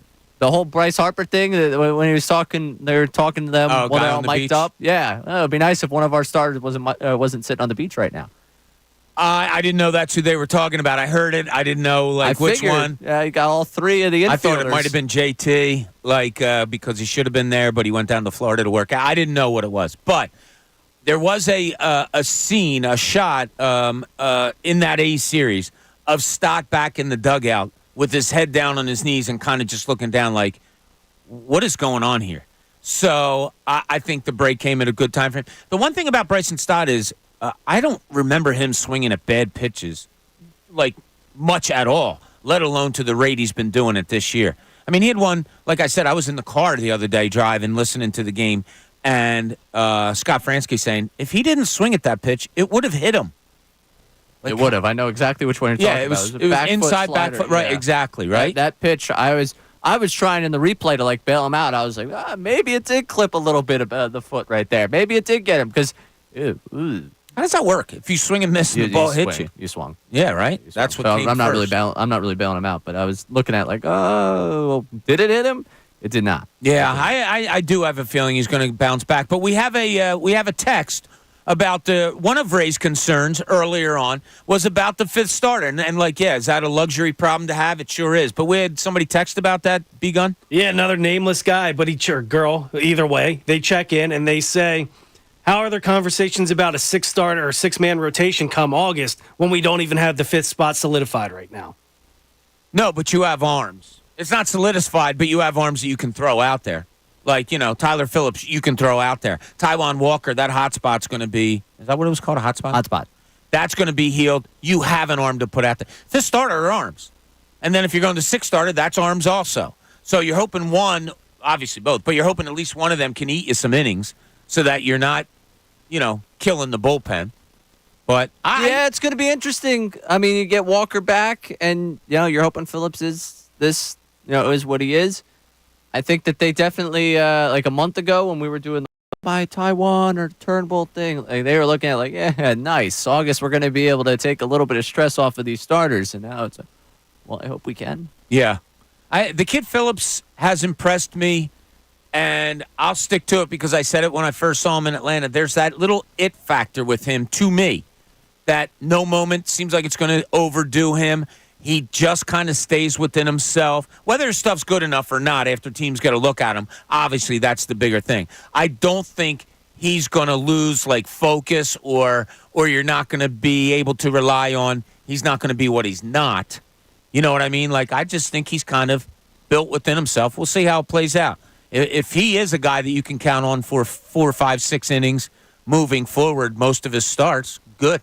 Good. There we go. Absolutely good. Yeah. I mean, I'm interested to see what they do with the rotation in August, if they do go the six-man. Matt Gelb, I think, alluded to it with us. Yes. Last week or when we had him on. A couple weeks ago, I think it was, yeah. And when he said it, I was like, okay, yeah, that makes sense. And I start going through the names that could fill in that sixth spot, assuming you get Walker back. And I'm like, makes sense. I would do it to protect the health of the starters. You got to kind of protect them from themselves because I know Wheeler is going to be going kicking and screaming when they tell him about this six-man rotation again because it seemed like he did not enjoy it last year.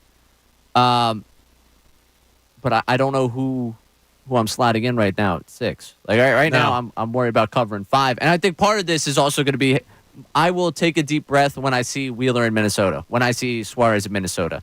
That's when I'll take the deep breath about the starting rotation and where it's at because it's a fifth starter concern, but if I'm being totally honest with myself and I'm psychoanalyzing here, I haven't seen the Phillies play a real baseball game since Saturday. I don't acknowledge Sunday. Sunday didn't happen in my mind. All right, that game was not real. All right, it counts, but it doesn't really count. It was over. Any game that you turn off halfway through. No, I was. Count. Oh no! Trust me, I watched Stubbs pitch. Don't you worry. I did not. I did. I was sitting right where you were, Bob. I was locked in. Oh, that's right. You were here. I think it's because I haven't seen them really as a team that I acknowledge in their existence since Saturday that I'm starting to go a little stir crazy without them. And I think I'm starting to get a little nervous just thinking about the health of Wheeler and Suarez. Not because of any new information or anything I don't know. I think it's just because I simply am. It feels weird not to see them pitch for this long amount of time. And I'm starting I Just want to see them out You're there, getting make sure anxious. they're okay. Yeah, That's okay. Get a little antsy just to see them. And if you want to carry it further, Christopher Sanchez is approaching that. Are you using him too much? He's at a spot he's never been before, and he's been fantastic. And hopefully he is, and he's a ground ball pitcher, and we know all that. But his velocity has also gone up. Like, when he has to rear back, he's throwing 96, 97, 98. Can he hold on to that with so many innings being piled on him? That's another something that you kind of have to look at. Let me be concerned about other things first, Bob. Okay, don't throw this Sanchez thing on me when I'm worried about Wheeler and Suarez. Okay, just want them to be fine. All right, we're also talking the Eagles, and we've looked at the pass rush so far. We looked at the linebacking core. I told you, I'm being real with it all. I don't have this. Well, it could be good because I don't, because the evidence says to me, well, yeah, it might not be good because of this too. So I'm looking at it that way. Bill in Utah, we'll get to him first. Bill, you're on 97.5 The Fanatic. What's going on? Hey, good. So, first, the guy that I would want to hang out with would be, I would love to hang out with Kelsey. Because with Jason, you're going to get Travis, too, and Taylor Swift. So, with those work, we meet a lot of celebrities. A-list, yeah, I think that's a pretty solid selection of someone to spend some time with. Yeah. And then the one word to describe Eagles defense, we're just starting training camp here soon. A lot of players haven't been cut yet from other teams, and they get the roster down to whatever it is. What is it, 53-man roster? Yeah. There's a lot of players still available that aren't available now. So my word would be incomplete. Okay, fair enough, Bill. Appreciate the call. I'll tell you what, Bill hit on a subject that bothers me a little bit. We hear this every year. Oh, well, they can always grab somebody from another team and this and that. Have the Eagles ever picked up somebody from another team that was cut, that was dropped, that can stick out in your mind right now going, man, what a find that was? Is it cut or traded? Because C.J. Gardner-Johnson wasn't going to be a Saint that year, and they ended up making that trade, and that ended up being pretty substantial. Yeah.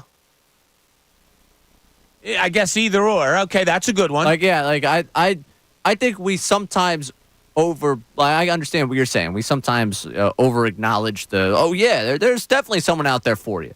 Like last year, like the pick. Oh, Bradley Roby is going to be okay. Or I was going to get to Shaq Leonard, but I was going to chronological here. Let's go. Bradley Roby. Yeah, he's going to step in here, be a slot corner. Oh yeah, Shaq Leonard. We won the Shaq Leonard sweepstakes. Like this is great. Those types of players. Yeah, okay, maybe not. Will I maybe irrationally hold out hope down towards the dwindling days of camp where I'm like, they might make a trade for something that's on the fringes of someone else's roster they might want to get rid of? Like, the big move I think they made last year before roster cutdowns was the Albert O trade. Like, that was the one trade that Howie made, I think, as they were getting the roster down to its final 53. And Albert O was active for what? One game? I recall doing Eagles pregame last year and him being on the inactive, I thought, every week. Yeah, there might have been one game where he was active. Like, I'm not going to put it past Howie Roseman to do it, but banking on my defense being one man's trash is another man's treasure is probably not how I want to feel about my defense going into this season. No, and I so much so, and Bill brought it up, and nothing against me. I can't stand it. Oh, yeah, well, I've heard that line for 30 years, and I've never remember. CJGJ's good one with the trade. All right, let's get into it. I just don't think that. No, CJGJ, you bring up and like, oh, what a great find it was. I agree with you. He had a career year that year. Awesome. Great job, Howie. Terrific. Hasn't been able to really stay on the field much lately. If I recall, missed it. Well, I know it's only been a year, but over the last 3 years, I think he's missed 5 and 14 games. Okay, so CJGJ, if you're looking at this secondary, and yes, it includes Darius Slay, who is a veteran, and we know that when he's good, he's really good. He's now 33. Okay, 33 years old. Bradbury, I don't think is going to be on the team when the season starts. So now you're looking at somebody else over there starting opposite of Slay. Are you talking about, I don't know, a Quinyon Mitchell? Are you talking about a Keely Ringo? When I bring up those guys' names in a Quinyon Mitchell, even a Cooper DeJean, just in general, as far as the secondary goes, what can you say solidly that you feel good about when it comes to the secondary? And it's just an honest question. I'm not throwing, what can you say good about it? No, it's an honest question to me. Where do you have confidence in the secondary, in who specifically? Well, I mean, I'm excited to have CJGJ back because it's a playmaker out there at safety. Like, I think that's it. Like, yeah, I understand the durability concerns, but I could do durability concerns across all of sports. The guy has been injured more often than many in his sport, and yeah, I'll take that into consideration. But in terms of the talent that you brought in, I like it a lot better than what you had at safety last season. And I think that also makes your job as a corner easier. You know, it's not just Reed Blankenship and who out there this year back there at safety. Like, last year was, okay, Reed Blankenship, and we'll let you know when we get up to New England. Who's the other guy going to be next to him? And like, that to me, I was already unsure of the whole, Reed Blankenship's just anointed as safety number one over here. Like, he's just the one guy back there.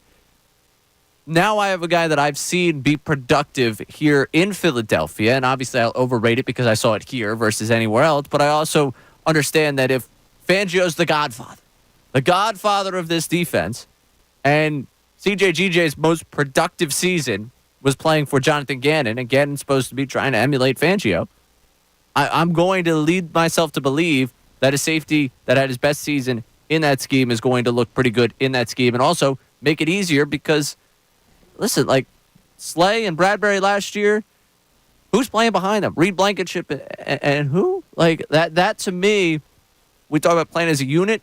That's a big piece of the cornerback room here. Who else is surrounding them and the talent surrounding them? I don't think there was a lot of talent to be had in the back end of that secondary. I'll be concerned about CJGJ's health, but I'll also be tremendously excited to have a lot more talent in the back end there as compared to a season ago. Just to add to that a little bit, I think he also brings an attitude to the team, right? An identity. Which is sorely needed. You're right on that. You need an identity to this defense. Last year, who was the guy that would go out there and make a play when you needed one? Who was there that would get in somebody's face pregame when James Bradbury's getting punked by the 49ers?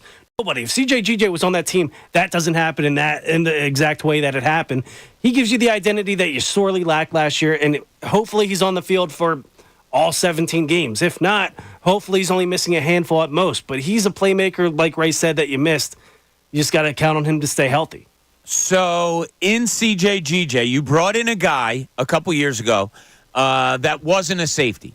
That everybody knew had attitude and all that stuff. You were moving him to a new position, which is what the Eagles did, and successfully did so, as he went on to get you 6 interceptions, and we saw the type of guy he was. Played 12 games, missed games due to injury, but was as Ray said, a playmaker there. Then he goes to Detroit. Last year only plays 3 games, gets the weird injury, all that stuff. Has had 6 interceptions, as I said, as an Eagle. Never had more than 3 any other time. 1, 1, 3, 6, 1, 1, So my question is this, and again, I'm not playing negativity. I'm trying to be realist. Did CJGJ have a career year that year with a lot of it based on there was guys up front that got you 70 sacks? Because you're talking about a new position for him. He's barely played this position. He played 12 games with the Eagles at that position, 2 with the Detroit Lions last year before getting hurt. Is there some lending to that?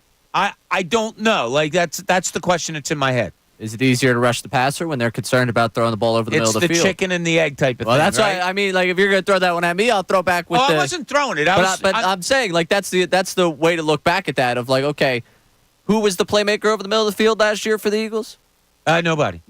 Yeah. Yeah. So there's, like, that to me, yeah, it is help that they got 70 sacks. You can't just throw it away in that sense. And it did help that, hey, Bradbury had himself the season that he did. And Slay, everyone, for a team that went and played in the Super Bowl and that was up 10 points at halftime and that we all think probably should have won the Super Bowl that year, like, you're going to have a lot of guys that have career years. Yeah. I think the question for me is his performance in Philadelphia indicative of something we could expect this year from him? That's the hope.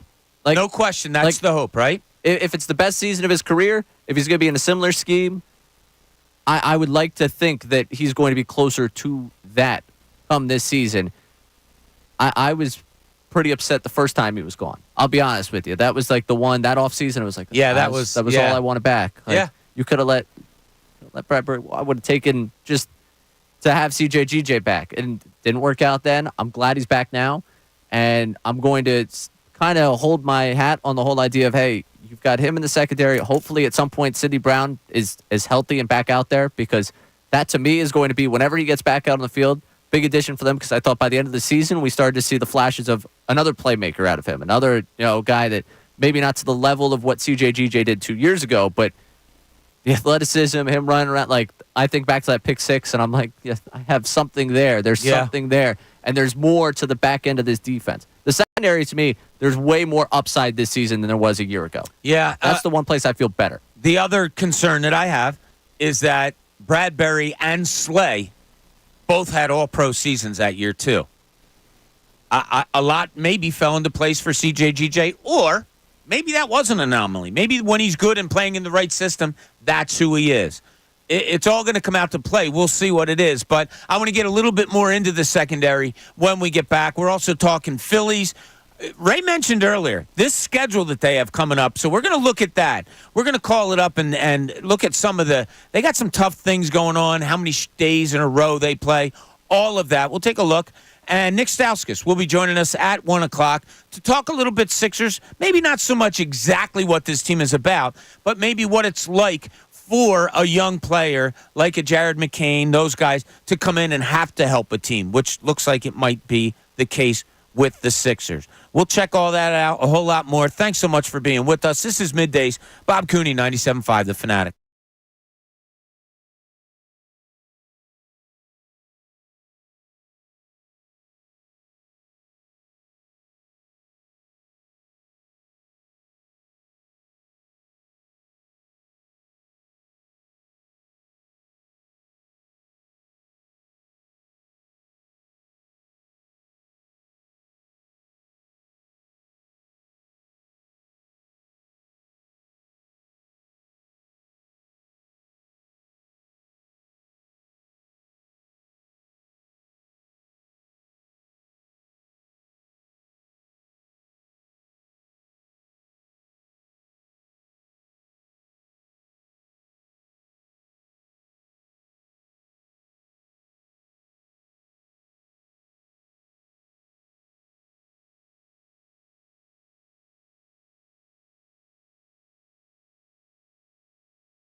Bill Colarulo and Silvana today.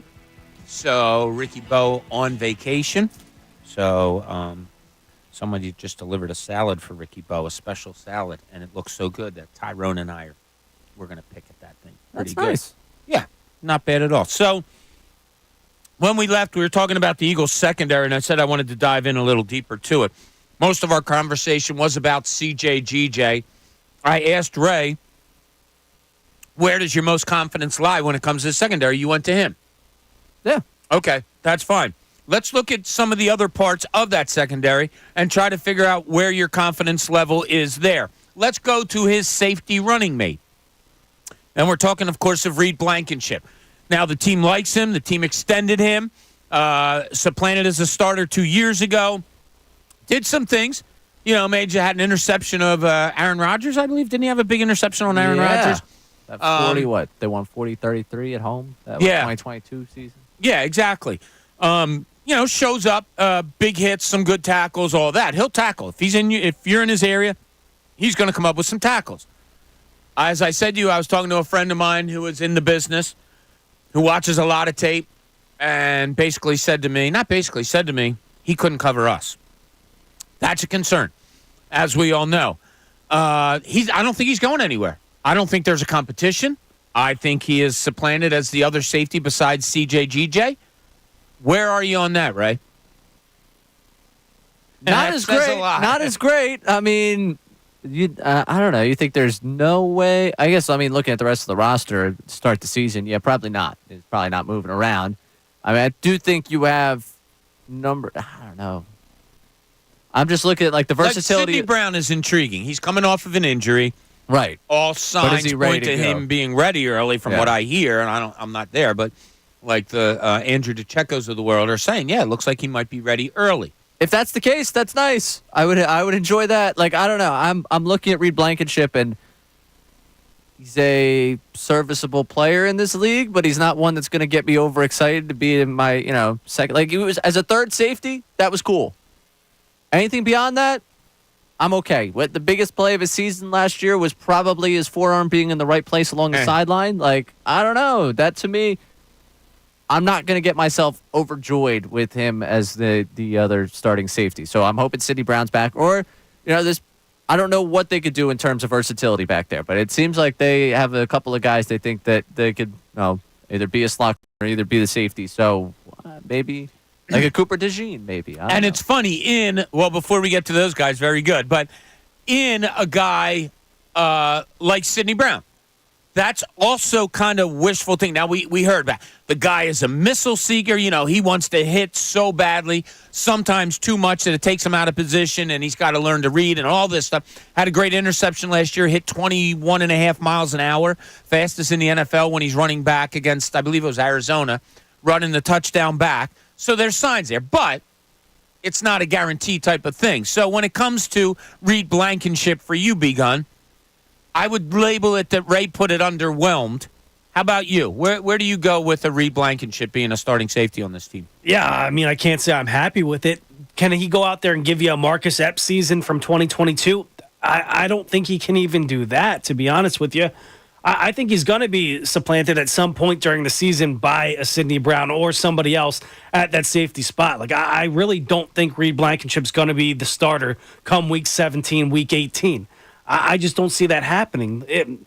He really can't cover. He's a fine third safety, right? He's a fine guy in spots. He is not a starting caliber safety in the NFL. I would love for him to go out there and prove me wrong, right? Because who wouldn't want your team to succeed? But I just don't see it. Okay, so we talked about the safeties. Let's go to the corners. Is it as easy to say that you're okay with Darius Slay? That's it. Yeah, I'm fine with him there. Or is it at a point that, he is 33 years old. Or is it still there's good football in it? Are you okay with Darius Slay? I'm good for him to start the season as one of the starting corners. We'll see. It's one of those. As it goes, I will change my mind potentially on that one. But going into the season and say it was one of the two starting corners, I'm cool with that. Okay. And I also, when we had the conversation, especially about hey, could you just say goodbye to the veterans? I like having a veteran in that room of so many young young corners. So, And there is a lot of them that we're going to get to. You're right. See the right veteran in the room with a bunch of young corners. I know he's embraced it so far, but sometimes he puts his foot in his mouth. Like last year when he said the whole defense was trash besides me. Like, I don't want to call him a bad guy in a locker room. I'm not going that far. But is he a leader guy? Like, is he a leader that you want your young guys to necessarily learn from off the field, on the field? Is he the kind of guy you want? And maybe he is. I'm we don't I'm know. not saying You're he's right. not. Maybe I'm not he saying is. he's not. Right, exactly. I mean, they did vote him a captain. Like, they had to at least see some bit of leadership in him to vote him that. And on top of that, what was it, when Quinyon Mitchell got drafted, when they were talking about corners he, like, admired in the league? I don't know, if you get to play alongside someone you admire in the league, I think that only lends itself to, okay, yeah, like, this is how he has carried himself as a professional. This is how he's gotten out there. Yeah, nobody liked the podcast comments, but ultimately, what he says on a podcast when things were going so horribly there versus them voting him a captain versus the amount of time he's been in this league, like, I think he's vindicated on the whole not trusting Matt Patricia thing. Like, the two sides on that one, I'm going to continue to take Slay's side on that one. Like, I think to me, and that can get overplayed in another year. Like, I think there's so much more that, like, when you look back on last season of, like, oh, what went wrong? I don't know if anyone's coming, like, swiping the card to go into the building. Like, I still can't believe what Slay said on his podcast last year. I think at some point that just kind of fades to the back. We will always remember, but I don't know how much, Quinyon Mitchell swiping his card in the building. You know, it didn't sit right with me last year when I was at Toledo. What Slay said about his teammates. Like to me, I think that kind of gets left in the past. Yeah, no, I'm with you there. Let's go for a running mate with him. I don't think it's going to be Bradbury. Are you guys okay with that? Yeah, I'm cool with that. Yeah, I'm cool with that. But speaking of Bradbury, I know in minicamp they trotted him out there for a play at safety and then he got hurt. Is he one of those guys that can move back to the safety position? I just think he's a guy that they're like, yeah, you're not good enough to be here. We'll try you here to try to hold on to you for a little bit, but I just think he's going to be a casualty. Look at this guy. He could play safety too. You know? Yeah, exactly. You think they're going to cut him? Who wants him? Ignore that contract in front of you. Obviously, you try to trade him. Do you think if they can't trade him, they're going to just release him? I don't see a spot for him on this team. I don't know if they can eat that. What is it? Yeah, I don't know what it is. I don't know the. Yeah, I'm think doing it's like just 10 like the million football or something thing. like is that? Is it really? Well, it's not going to be cheap. Okay, well, if Bradbury you can't get rid of, don't want to eat the salary. The cap hit is too hard. Like, are you okay what do you do with with them? Do you want him starting for your team next to Slay? No. Okay, so let's take him off the board. Let's say I have an Isaiah Rodgers as your starting right corner. You okay with that? Wow, Scary. not a lot of solid answers going on here when I ask you guys questions. Am I okay with that? Well, I guess if we got to the season and he was the one that outperformed everyone in camp, sure, it's not my ideal scenario. I mean, I want the first-round rookie to start next to him, start on the other side. You do? Ultimately, that's what I want. Yeah, I mean, okay. If Quinyon Mitchell is not the starting cornerback within the first month of the season, I can see him not starting week one. But if he's not the starting cornerback opposite of Darius Slay within the first month, I think that's an indictment on Howie Roseman. He had his pick of cornerbacks, and if he goes out there and blows it again at that position, that's an indictment on him. What's the one word you can't hear throughout training camp when it comes to Quinyon Mitchell? One word, because I have mine. Mine's this: Toledo. Can't, because if I hear that, I'm hearing like, yeah, competition was a little bit different at Toledo. NFL's a lot different than Toledo. That's going to make me nervous if I hear that an awful lot. Where'd he go? I can't say it. I'm not allowed. Bob didn't want to hear it during training camp. Here's the thing. Anything you know what I'm saying, though, right? Yeah. I don't want to hear Quinyon Mitchell's name at all, really. I mean, I don't want to see him getting beat. I don't want to see his name getting brought. I kind of just want to see him fly under the radar. Other than that, like, the only way a cornerback's name is being brought up for the most part is him getting toasted. Well, you know. That applies more to the regular season. But in practice, I don't necessarily know if I want to hear anything. But you know you're going to. You have to. It's the first-round pick, and he's vying for a starting spot. One of my top stories would be, how is he performing? Is he that? And, yeah, Toledo's one of the first things on my mind. Yeah, he looked good there. This is a different animal. That's what I'm looking for as a reporter, Depth. Yeah. I don't want to hear the word depth because if he's coming up in a depth conversation, well, they got a lot of depth at that position. That means he's not standing out as compared to the rest of that position. It's kind of like nobody's standing out. Right, yeah. There's a whole bunch of different people that aren't that great at that position. But at least we have a lot of them. Yeah, I'd love to hear depth about the position, but it's not in the Quignon-Mitchell conversation. Yeah, they got a lot of depth there. Mitchell, is the first-round pick. It's like, no. Mitchell's standing out, and there's a lot of depth behind him. Yeah, there's a couple other names that, where does a Cooper DeJean fit in? A guy that was slated to go first round, wound up dropping, they wind up getting him, looks to be kind of diverse in the different places he can play. They're talking about inside corner, outside corner, maybe safety, a playmaker. You talked about playmakers earlier. That's what he's labeled as. Any anticipation of anything from Cooper DeJean, or is it if he's on the field and doing stuff, that's more than you kind of were looking for? Or maybe you have high expectations.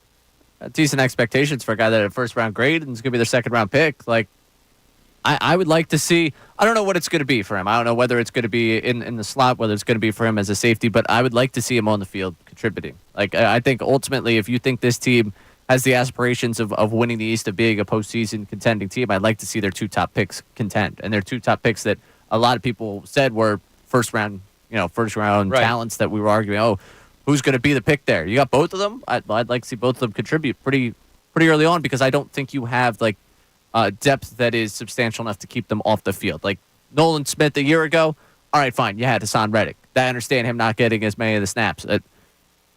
Slay on one side, out there at safety, CJ. I think there's enough room in that secondary for the pieces that were drafted to actually see substantial playing time. Here's what I want to hear about Cooper DeJean. We have to get him out there somewhere.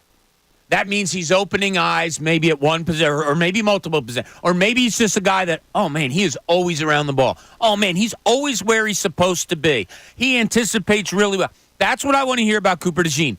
I don't know where. This is what I want Vic Fangio saying. I don't know where exactly, but I got to have him out on the field. It's funny. I almost have the opposite. I don't want them to go out there and make him positionless. I want them to put him in a role where he can go out there and succeed and learn that fast. And then if he goes out there and performs well at that and maybe a safety goes down and they want to move him back to that instead of the slot corner, something like that, I would just rather him know his role in the beginning of training camp, learn that, and then succeed at that before just trying to spread him too thin. That's what my fear is with him. All right, so we've gone through the positions. When we get back, I want to see if we know exactly where we are with all of this because we did one exercise last week, and I was surprised at the positivity when it came to the defense. Let's look at it a little bit of a different way now to see if that positivity that others had that I don't really have is still there. If you have a comment on it, 610-632-0975. Would love to hear from you. Also, we still have out there, if there was a Philadelphia athlete that you had all media access to for a year, who would it be? 610-632-0975. Thanks for joining us today. This is Middays. Bob Cooney on 97.5 The Fanatic.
Hey, want to let you know, 12 o'clock hour, it's brought to you by Service First Heating and Air Conditioning. Get 0% financing for 72 months and a $500 rebate when you purchase a complete heating and cooling system from Service First.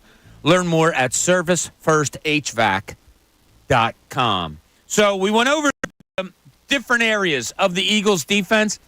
I don't think it came out all that sunny.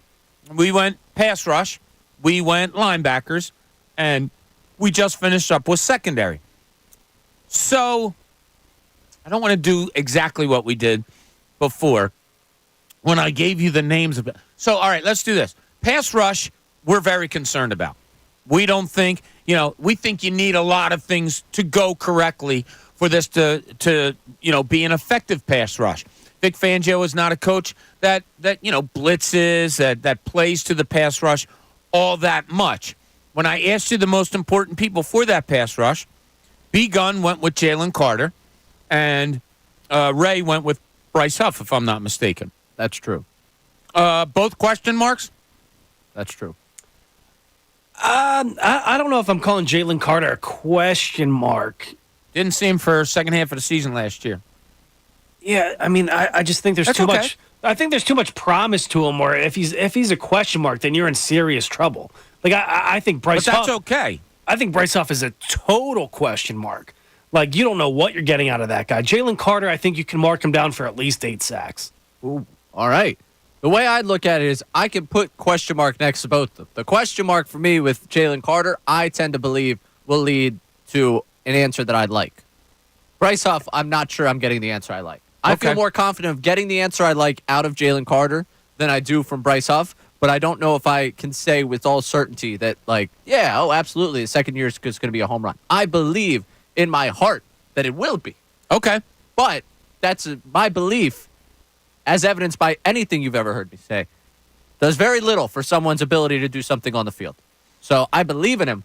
Whether or not that belief is well placed is what is the question that we have to have answered. All right, in Jordan Davis, would I lend it more to the question mark that you have, kind of like Bryce Huff, where you don't know, you know what you need, but you don't know? Or is it more of a question mark with that exclamation point waiting because you think it's going to be maybe Jalen Carter type where he answers questions? Closer to Huff. So question mark. Okay. Definitely closer to Huff. I mean, he needs to go out there and prove it this year, or it's time to start thinking about going somewhere else. The biggest thing that I think, the biggest indictment I think that I could say on this is that we have people analyzing off-season biking photos as to where he's at as a player. That shows you that you're searching for something, that you're grabbing for something. Yeah, a little bit. Oh, he looks good on a bike. Like that, like next week when somebody looks good in shorts. So, look, shape of their life. That's going to be the story. I can't wait for that one. The shape of the life story. That's when you start getting to those types of stories. When I start to, are we going to get what we were told about? No, exactly. All right, and on that defensive line also, Milton Williams. I got to go question mark. I kind of like him. He hasn't really done anything yet. We're looking for this to be the year. Is it a question mark like a Bryce Huff? Like, all right, would like to see something out of him, but I just don't know, question mark. Or are you positive that there's going to be something there? I don't know if he's a question mark to me because I think he just is what he is. So he's a rotational interior defensive lineman. Like, I don't know if I don't have maybe the high hopes. So maybe that's why I don't have a question assigned to him.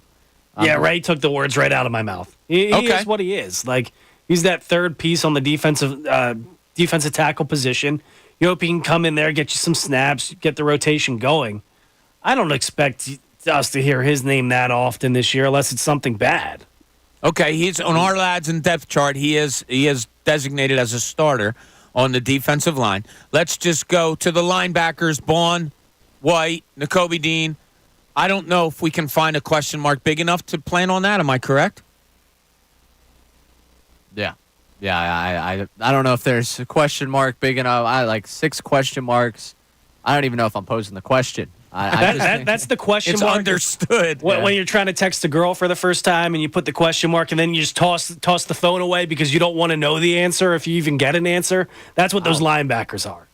Wow. What type of risky text were you sending out? This guy's throwing his phone away in fear of what's going to happen. I know what he's talking about, but man, oh man, this Jumped to your mind quick with that thought. That's what the linebackers are. Like, Way to pivot I'm from gonna- the risky text. I'm going to close my eyes and hope those guys can go out there and just be adequate. Just right, go out there and so- don't stink. Before we get to the secondary, this is all honesty. The best you have going so far is saying that you know what Milton Williams is. I'm serious. Like, as well- far as answers go, that's the best one that we have so far because Jalen Carter, well, you hope that he's going to be that, but he was absent for the second half of the season last year. If I'm giving the backseat role to Milton Williams, I don't think he's the best thing. Jalen Carter, at what he is, if he doesn't take a step forward, if he doesn't take the next step He's forward, better than Milton. He'll give you Yeah. more production than Milton Williams. Yeah. Yeah, but, So that would but be- what you need out of him and what he should give you as a first-round pick. well, you can argue any of these guys, you need him to, Milton Williams wants to be what we thought Jalen Carter was. I'm cool with that. Thanks, Milton Williams. So I think Jalen Carter is still the best thing I got going for me. Right.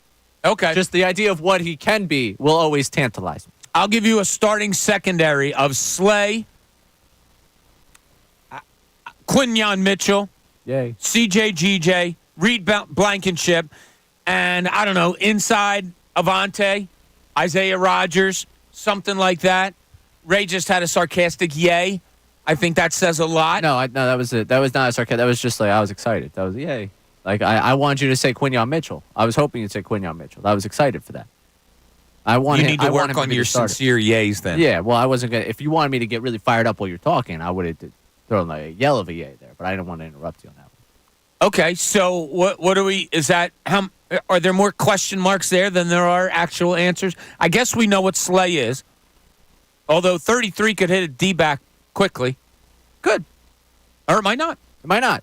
I Maybe the LeBron James of cornerbacks. Wow. How Where about he that? where his No, I like Darius his You're stays coming in there soon. forever. Yeah. You got to draft him next year. Make sure he stays. Just overpay him more than he's ever worth. Who's Darius Slay's podcast partner going to be? That's the next Eagles coach. Yeah, good point. So, I don't know. Just doing this exercise, kind of to me, I'm not looking to bring anybody down. It's just verified to me. My God, I have a lot of questions about it, and I am not confident in it right now. Right now, I'm just not. Going into this season, I do not have a lot of confidence.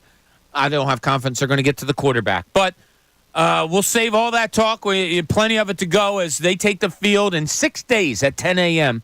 Your Philadelphia Eagles will take the field. Okay, when we get back, Nick Stauskas is going to join us, talk a little bit about Sixers makeup of the team, maybe what Nick thinks that the team is looking for from their first-round draft pick, of which he was back in the day. This is Middays, Bob Cooney, 97.5 The Fanatic.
Welcome back, 1 o'clock hour. Thanks for joining us on this beautiful Thursday, apparently.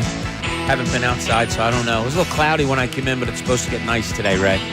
Sounds good. I'll probably Tomorrow's take a walk. going to be perfect weather for you to drive out to Pittsburgh. Yeah, looking forward to it. I checked the highways and byway travel. You're going to be good. Ah, thank you. I just want you to be careful. As I tell you every day when I leave you, be careful driving. I am. I know. Consistently. All right, good. Yeah. Is the car all up to snuff and everything's good? I mean, it passed inspection. I don't know how, but it did. I don't like you saying I don't know how when you're driving 4 hours to and from the next couple of days. Bob, I think I'll be okay. All right. I think. All no right. guarantees in this life, Bob. I just worry about you, but that's what I do because that's how much I care about you. I appreciate that, Bob. All right, joining us now, we're going to talk some 76ers. Haven't gotten into much Sixers today, but it is a fun time of the year as Summer League goes on and all of that. And we decided that we wanted to get the man, the myth, and the legend, Nick Stauskas, to join us on the Comcast Business Hotline. What's up, Mr. Stauskas? Not much, Bob. Thanks for having me on today. It's always a pleasure. Always a pleasure to have you. Really appreciate it. And Nick, I don't know. The basketball is still in your blood. Always will be, probably, just like it is for all of us.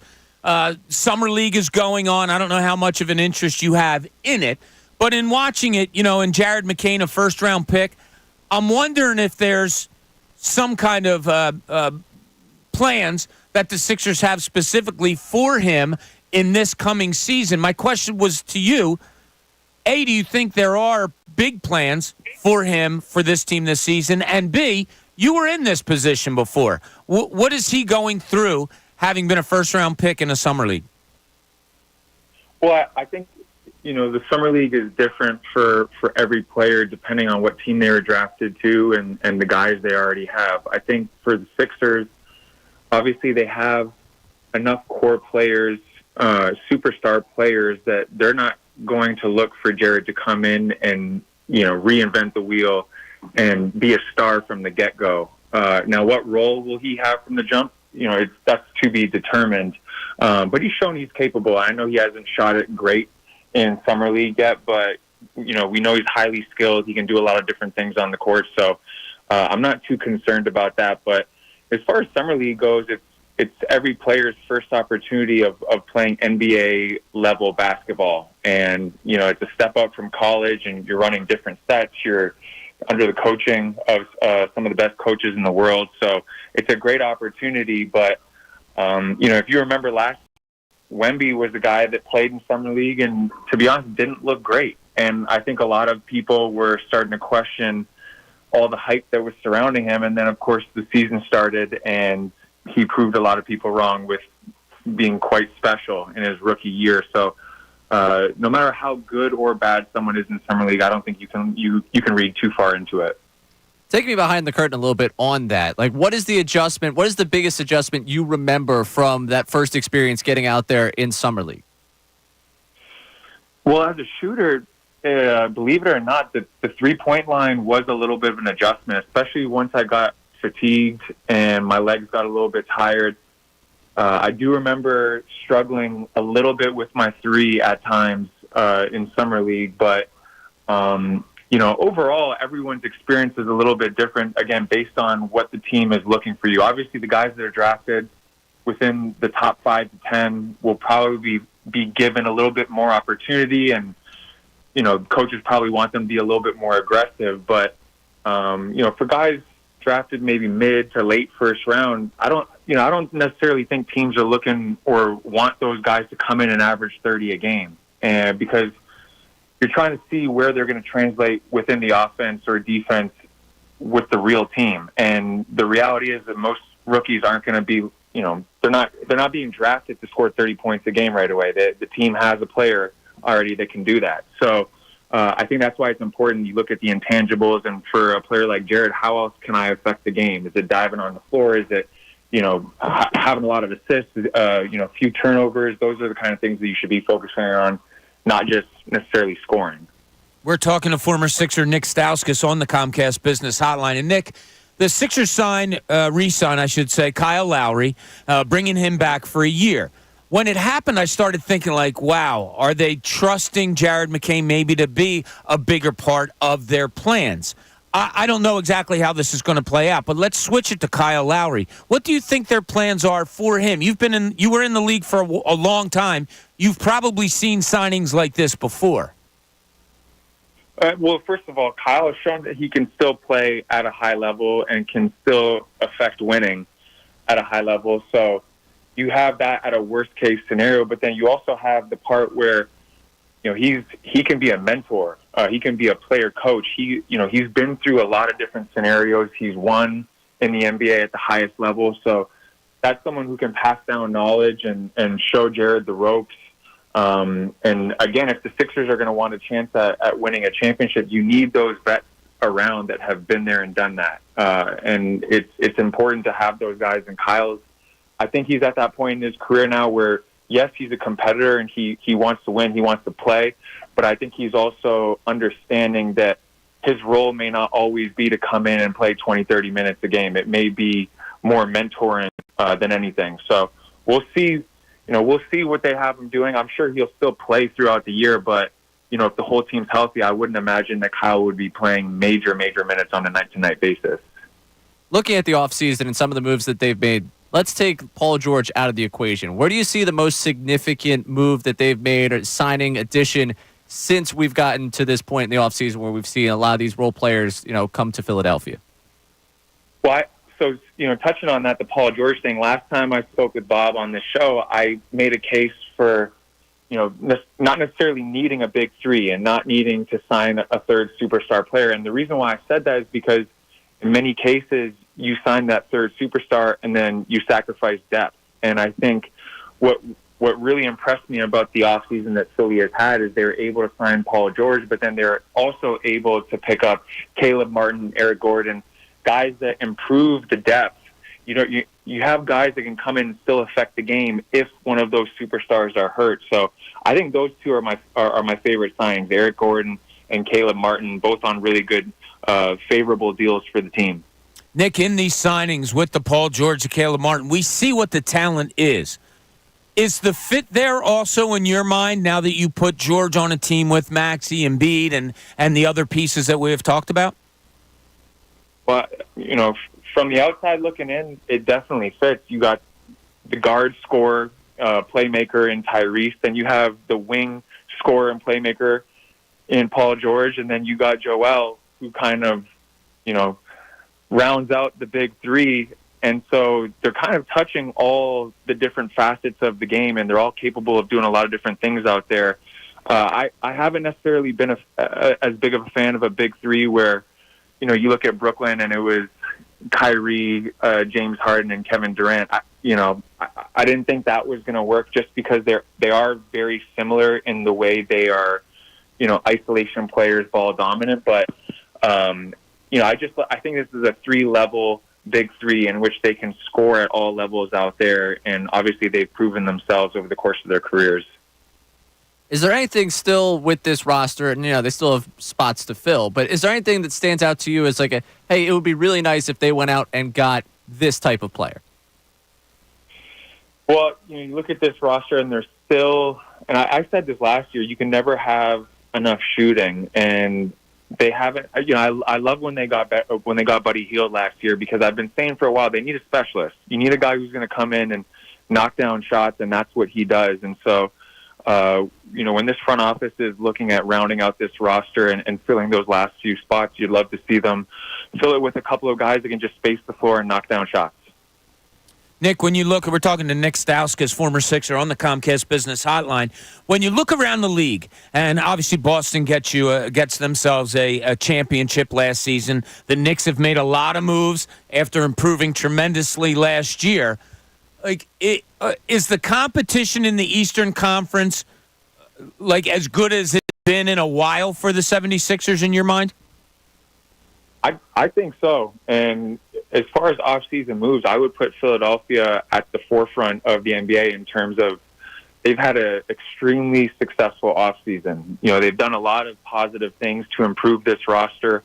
And you got to imagine that other than Boston, they should be the favorite coming out of the East. Obviously, you got to take down the defending champs to have that title. But Indiana is a team still that you can't sleep on. New York, obviously, as you mentioned, they've made some positive moves. And just in general, you look at the league-wide, the talent has never been as deep as it is throughout the East and West.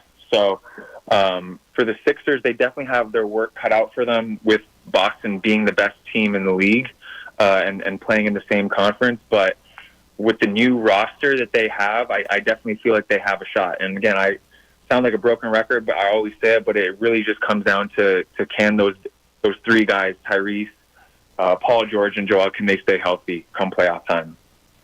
One more for you here from me. I know this was probably a brief overlap, but I believe you and Caleb Martin at least had a couple games there when you were in Miami of time where you guys spent together. Was there anything that stuck out from the time that you observed Caleb there and were a teammate of his in Miami? So we did overlap on my 10-day, and what stood out to me at that time, I believe he was on a two-way contract, and what really impressed me was just the level of aggressiveness and confidence that he played with as a two-way player. And again, that time period, it was during COVID, and guys were kind of dropping left, right, and center, and rosters were depleted, and he truly took that as an opportunity to prove himself. And over the course of my 10-day, he was one of the best players on the team, and it was very, very noticeable. And so for a guy on a two-way to come in and just handle himself with that kind of professionalism and be that aggressive out there, I knew that he had a special career in front of him. I'll tell you, there's not many people, it seems to me. Now, you and I were standing in the tunnelway this year. I believe Chicago may have been in town. I forget who it was. And you and I were standing in the hallways, and the team came in. There wasn't a player on that team you didn't know. Everybody knows and loves Nick Stauskas. I think it was against San Antonio. I had my boys Doug McDermott, Chetty Osman. It was San Antonio. You're right, yeah. See, here's the thing. When you've been shipped around as many times as I have, I've pretty much played on every team in the NBA, and I've been teammates with almost everyone in the NBA at some point. The beauty of it. You said it, not me. You went there, Nick. Now, listen, there's one thing you have to do. Keep September 28th open, okay, because that is our Fan Fest. You are going to be a big part of Fan Fest. I'm telling you right now, I haven't even checked with the bosses on this, but I think I'm going to have you in some kind of, probably a horse contest with somebody. I had to play horse against Shady McCoy 2 years ago. So I think I'd be better off having you go against somebody like that, Nick. So just have your shot ready on September 28th. I appreciate the early notice, so now I can properly get myself in the gym and get ready for this big horse match. Get yourself some Kevin Owens training going on, and you should be all right. Yes, sir. You know the deal, Bob. All right, Nick, thanks so much for joining us. Take care of that beautiful family, and we'll be talking to you soon. Thanks, Bob. We'll talk to you guys soon. Appreciate you having me on. All right, you got it. Nick Stauskas. Always love talking to him. Real good insight. It was amazing. It was a San Antonio game. We were down there. We were down there another time, and I saw guys from the team that were shooting up before the game and just kept coming over to Nick. He is really well-liked, and he makes a good point. He played with an awful lot of players in the league. But make that tour, you'll probably make some friends along the way. Yeah, he's great to talk to. Like, if you're just sitting there watching, I love this about Nick, and I mean this in the most glowing of ways. I think he knows more about basketball than he even lets on that he knows about basketball. Like, I'll say something innocuous like, oh, that was a really cool play there. And he'll go like, yeah, you know why? Because it was set up the time down before. See, the time down before, even though the play looked different, it was, and I swear to God, he'll make your head spin. And I love that stuff. So always good to have Nick Stauskas on with us. Could you hang with Nick in a game of horse? Yeah, if you blindfolded him, spun him around 3 times, and had him shoot with his left hand, I think I might have a chance of beating him. Yeah? Yeah. Okay. I had no shot against Shady. Yeah. My shot wasn't there. I also believe he dunked a couple times. Yeah. And that didn't work out all that well. And then, but the next year, I did well for myself by losing to Scotty Hartnell in soccer. So 0 for 2 so far in. So are you just kind of tapping Nick Stauskas in as a way to give yourself a personal victory? Yeah. Yes. You're trying not to lose is what it is. I'm trying to say that when the bosses come to us and say, hey, here's what we have you doing, I can raise my hand and say, oh, hold on, I have a replacement for that. And here comes 6'6" Nick Stauskas, who's a little younger than me too, that might be able to take over. So, yeah. But got to tell you about FanFest because you know how much fun it is. Can't wait 97.5 The Fanatics Fan Fest 2024 with FanDuel. It is Saturday, September 28th at Xfinity Live. You can get your tickets during our next online ticket raid, which is Tuesday. That's right. This Tuesday coming up, July 23rd at 9 a.m. at 975thefanatic.com. It's the biggest party of the year for Philly sports fans. Or if you're just a fan of Ray Dunn's, you can come and hang out and have a lot of fun, too. We're all going to be there. Everybody from the office will be there. Celebrity guests, Philly sports legends like Nick Stauskas, activities, games, and prizes. All of it is there. All you have to do is go to 975thefanatic.com to get all the information. Ray, I already looked at the Farmer's Almanac. Sunny and 78 that day. Oh, it's going to be wonderful. Yeah, it is. I can't wait. I know you cannot can't. wait. Speaking of planning ahead, Bob. Yes. Guess what just dropped? I don't know. The 2025 Philadelphia Phillies schedule. Oh, W and L's when we get back. back. 610.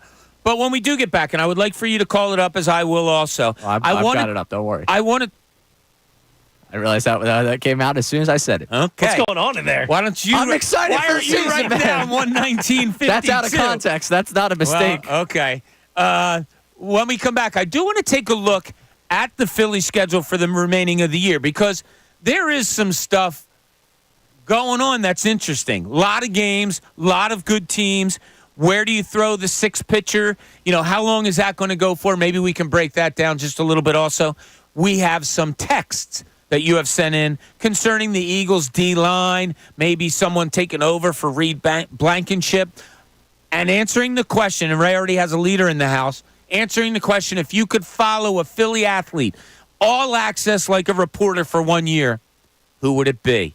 610-632-0975. All that and a whole lot more as we take you to the best show ever with Tyrone, Bill Colarulo, and I tell you, she teeters on that bad line, Silvana. We'll talk about that and a whole lot more when we get back. This is Middays, Bob Cooney, 97.5 The Fanatic.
Hey, welcome back.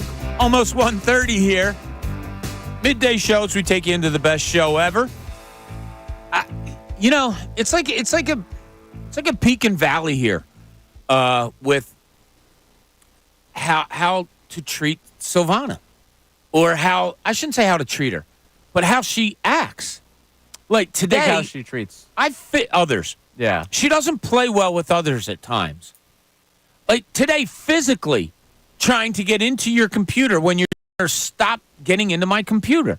And then the fact that when she walks into the producer's studio that you have to warning, Silvana, around, close computers, hold phones. That's not a good rep to have. No, it's not. Has she always had this, or has she just changed? I don't know. Well, you've known her longer than anybody else. This is something I guess I overlooked. I didn't see and at all at our time at Temple. So I'm shocked. I tell you, I am too. I'm floored. I almost would rather have back the innocence of Silvana from when she first started here, because now she's a terror. I just can't believe that she tried to get to type my laptop. I was a little annoyed. Yeah, you were more than a little annoyed. You're nice in front of her. You act like, it's funny. Then when she leaves, like the true feelings of you come out. Yeah. Sorry, I'm distracted by the 2025 schedule, Bob. Yeah, he's trying to make the next summer the summer of Ray. I think somebody was on our YouTube page or tweeted at us that who's having the better summer, Ray Dunn or Cav Sullivan? Ooh, that's a good question. I would probably lean Cav Sullivan. Well, they said Ray Dunn, international traveler. That's fair. What else was it? Motivational speaker. You do some speaking. He called a union game. Called a union announcer. Yeah. Bar hopper, I think, was in there. I want to know who's putting this question out. I think it was Dawood. He's responsible for maybe half of the Phillies' losses by being in attendance. He's on a better hot streak now. His record is very good, man. What are you talking about? Man, you started off slow. Yeah, you started off slow. I did. Chicago 0-3, and then I saw 11 straight wins, man. Maybe there's been a date here and there. I don't know. I don't dive into your personal life. No personal questions at this time. Thank you. Where are you going? What are we doing here? No, I'm just talking about the summer of Ray. Yeah, I think we covered enough. I traveled. I called a game. You came over to Cherry Hill for the first time. That's a good point. Broke bread with the family. Did that. We had a lot of fun. Laughed. We laughed a lot. It's a good time. We got work done. We did. We worked for a long time. Mm-hmm. Hopefully it's being appreciated by the people that should appreciate when you do a lot of work. Right, Ray? I appreciate you, Bob. I appreciate you more. All right, I'm looking at this Phillies schedule here now. And, Ray, you had brought it up earlier. There's some tough things coming up. And, they come out of the break, and you go 6 games at Pittsburgh, at Minnesota, 6 game on the road, all in a row. No break there. You do get a day off, and you come home, and you play the second-best team in a 3-game series in all of baseball in the Cleveland Guardians. I know you thought I was going to say Indians. No, I didn't. Oh, okay. No. Oh, and then all you do after that is you welcome in the New York Yankees for 3. And I don't know why. I hate to look at a Wednesday afternoon 12:30 game. Not that I dislike those days games. I just never feel like the Phillies play well in those Wednesday afternoon games. Do you have that feeling, or is it just me? I feel like you could get some wacky baseball out of it, but I don't know if it's a never thing for me. I don't know if I have that. Wasn't it a Wednesday day game, the one where they beat maybe it wasn't Wednesday. I don't know. I just when they beat the Angels? No, the Cardinals in the wild card series. It was a day game. It was definitely a day game. It was was it a Friday? Yeah, because we were out a Thursday or Friday because we were out in Arizona playing golf. I think it was Thursday, and then Friday night they came out and won again. I think you're right. Eliminated them. Yeah, the game where Bohm got hit by the pitch? Yeah. I think that was remember a it was the Thursday. Gene Segura golfing game. But yeah, same thing. Yes, that was a poke it through the hole there. That was pretty cool. Yeah. It doesn't bother me a ton, especially knowing that Usually they have to go to Seattle afterwards. Yeah. I'm sorry. Well, that's what I'm getting to. So you go 6 games on the road to start out. That's tough no matter who you're playing, Pittsburgh, Minnesota. Then you come home. 3 against Cleveland, best team in the National League. Or American League, I'm sorry. 3 against the Yankees, one of the best teams in the American League. Then you have a day off, though. You go out to Seattle. Listen to this West Coast trip. 3 in Seattle, 3 at the Los Angeles Dodgers, 4 at Arizona. And we all remember the feelings of Arizona. That is a damn tough stretch. Yeah, I mean, it's not how I would draw it up right now. I would not want that schedule right now. It's going to be tough. I mean, opening up with this Pittsburgh team that's been better as of late, then go to Minnesota. That like those first 6 games, it's one of the stretches of the schedule. Like, yeah, that could be a little tricky for you. That's the easy portion of the schedule. That's the easy portion of this next stretch coming up. Those 2 series, and then because then you welcome the Guardians home, and then you welcome the Yankees home, and it's okay, yeah. And then a 10-game West Coast trip, which I hate. That's hard. You hate West Coast trips? I hate the Arizona trip, and has nothing to do with what happened last year in the LCS. I've always hated it. I've always been I despise them going out to Arizona. It's something about them playing out there against Diamondbacks that drives me nuts. Really? Yeah. Why? I just the same way you feel about Wednesday afternoon games is the way I feel about Arizona. Interesting. It's pretty cool. It's kind of a cool stadium. Like I was out there covering a series back in 9, I think it was. It's an okay stadium. The coolest thing about the stadium was when I was going around taking a run that morning, they were closing the roof because it was going to go up to 102 that day. Right. So I stood there and watched them close the roof, and I was like, okay, that's cool. And then it doesn't do much for me. I think later on that day was when Cliff Lee blew the 4-1 lead. Right? In the playoffs, Cliff Lee blowing the 4-1 lead against. That was the Cardinals. Why am I 2011? Right. 11. Okay, 11 was the year then that I was out in Arizona covering the series. That day I was covering the game. The Phillies played first. The Arizona game was second. Oh, what were you covering the Arizona series? Because if the Phillies won, they would advance to play the winner of Arizona-Milwaukee, I believe it was. And they had you out there for that. Wow. Yeah. That's the way it used to roll in the newspaper business. Excuse my youth on that one. I was like, wow, look at the travel they were throwing you around on.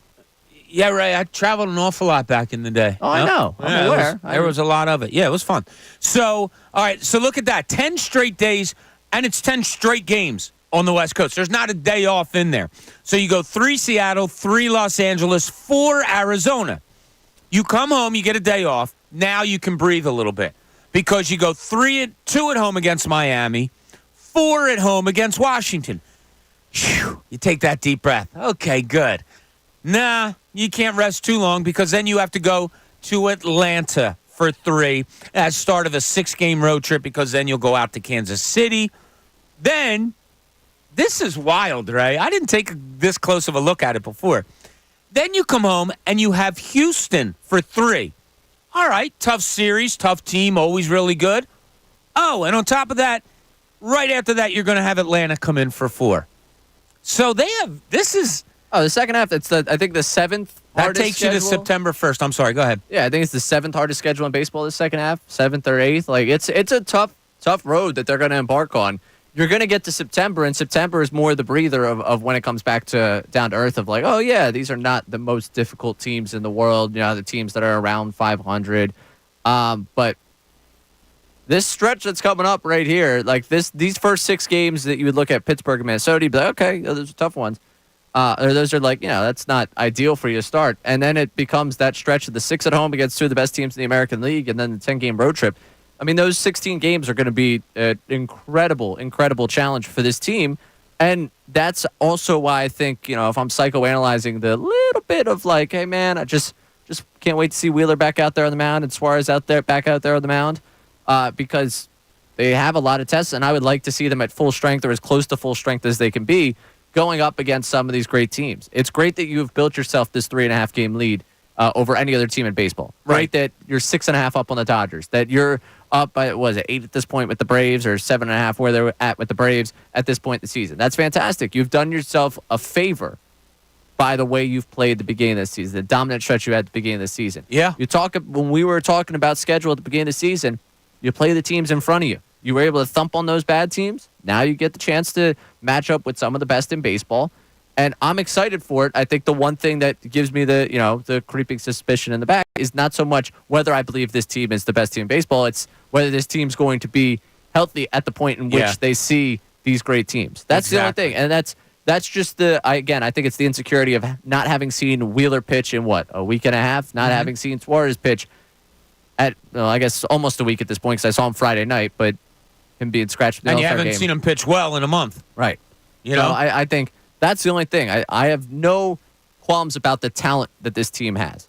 I just want to make sure that they're healthy as they can be for this stretch that comes up. Again, these first 6, yeah, all right, that's a tough stretch. The real difficult problem is going to be Cleveland all the way through the end of that Arizona series. Like August 12th, we're going to be sitting here with a lot of data on where this team's at. Yeah, no, you're exactly right. And a little bit of a deep breath as you have a 6-game homestand, 2 with Miami and 4 with Washington. So hopefully, if there's a ship to be righted or whatever, there's a little bit of a time to do it. Hey, at 1 o'clock hour, it's brought to you by Ferguson HVAC, Lyon Conklin. Attention HVAC contractors for equipment, parts, and supplies for every heating and cooling job.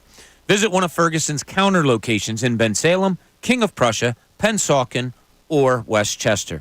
We talked earlier about some of the text messages that we got from some of the conversation we've had today. So, B-Gun, what do we got on there? Yeah, we got Mike from Turnersville checking in. He says if Reed Blankenship struggles, Justin Simmons is still sitting out there as a free agent. Starter for years under Vic Fangio. Could be a late pickup or an early season pickup. Granted, nobody else picks him up before the Eagles. Yeah, I heard his name out. Was it on our airwaves somewhere the other day saying, yeah, what about that? You still got it? I don't know what the money entails. Didn't somebody else bring up another safety to us? Jamal Adams. And he signed for 1 year for a lot of money, I think. Was it a lot of money? Oh, no, you know what? It wasn't that he signed for. Remember the story that we called up when talking about the money that was attached to him? Yeah, you got the league minimum. But, yeah, it was attached to him was the deal that he had signed a couple years prior where it's a 4-year, $72 million deal. Yeah, so that's what it was. But, yeah, I guess. But I don't know how many teams are just – I don't know if he's going to be sitting around waiting. If you're going to gobble him up, it's probably got to happen soon. Yeah, I mean, he's still playing he was playing at a high level last year. He played under a high level under Fangio for all these years. I can't imagine he's going to be out there too much longer. But we also got Karate Mark checking in on Ray's question. He has a bit of a different answer than I think anybody else would expect. He says, although he's not here anymore, I would love to follow around and hang out with PJ Tucker. He's friends with all the big-time celebrities in the country, invited to all the parties, and his sneaker game is ridiculous. I'm going to bank on getting all the benefits of that for sure. That's not a bad answer. Not an answer I anticipated. No, me neither. No. Did you have an answer of a local athlete? If we were going, and I was doing this as someone in sports because mine went beyond an athlete. I wanted to see a coach for the next year and have full access to what they're doing work-wise. I wanted to see Kellen Moore. Oh, okay. It'll give you a full understanding of what the heck's going on. Mm-hmm. I think I would love to see the working dynamic right now in that building with that offense. That's not bad. My first thought was also a coach because I want to be able to understand the doings of this coach, and it would be your Flyers head coach. John Tortorella. Yeah, I would like to I told you, he intrigues me. I was going to say, I was waiting. Yeah? For the intrigue word. No, I would. I would like to see up close and personal. Oh, I agree with that. I know what you're doing. Or, whoa, what, I don't know if I understand that. But my player, Kelly Oubre. I don't know. Just seems like a fun dude. I mean, Maxi's that also. But I think Oubre is how do I put this? A little more off-center maybe than a Tyrese Maxey is, and I think I would enjoy that. If we were doing the calendar year, drop me right now with Team USA and follow Embiid for the next calendar year. Oh, that's cool. I would love to see this experience for him going into the pressure of this season now with Paul George, now having Nurse, obviously a second year with Nurse, the expectations on this roster. I would be intrigued to watch the year. It might not be, I think you're probably going to be for the hanging out portion of it. I think you probably have a little more fun in your role, but I'm cool to see Dad Mode and Embiid and also, obviously what it takes for him to get himself ready for this type of season. Bob's putting his life at risk following around a Kelly Oubre. He had the accident, obviously, in the city, but then he got into the car accident after the playoff game. Bob's putting it all on the line for Bob who might be the driver. You got to do it to get the story. Bob would be the driver. I would be the driver. You would just drive. Yes. Yeah, I would take care of it. If you could follow anybody, who would it be? If I could follow anybody, because I think I'd go right to Allen Iverson. Yeah, that'd be a good one. Yeah, that would probably be. That's probably a winning You wouldn't answer be there. lacking in stories. No, No, you wouldn't be. No, That I would think be a that would great- be fun. Do we have another text about the D-line? Last one before we... Yeah, another nameless texter. He's checking in, and he says that last year, towards the end of the year, there was no stuncer at all with the defensive line. So if they implement that again, maybe you can get more out of less with this defensive line if Fangio can scheme some things up. I'll tell you, I don't remember a time where there has been so much focus on coordinators, assistant, maybe even head coaches, as there is on Kellen Moore and Vic Fangio for this year. I mean, when you look at both plays, now the offense is going to be good, but we're talking about changes, and that's been brought up an awful lot with Kellen Moore, his offense. We know the answer that Jalen Hurts gave before about it. And then Vic Fangio, he might be on paper, all season, the best addition to this defense in a lot of people's eyes. No? You can disagree and say it. No, I was just thinking about what you said there. I thought you were rolling with it a little bit more. Massive addition for him. He can't go out there and make the plays for them. No, he can't. But I think the trust by people that there are players that can do that is so low that they're looking at the coach to make them be able to do that.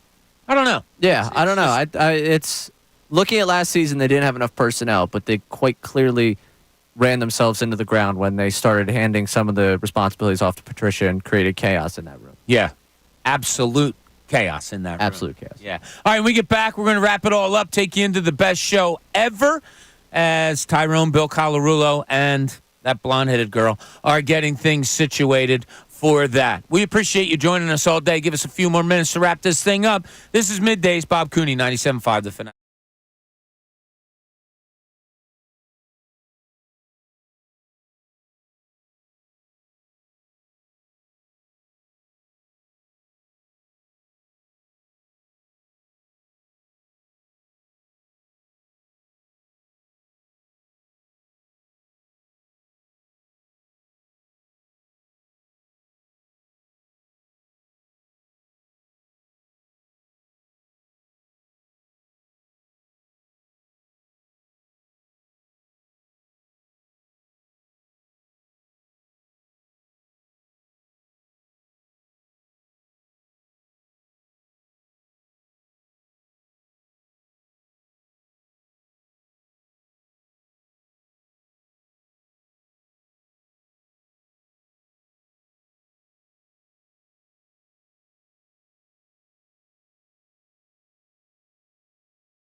Gotta love Ray Dunn.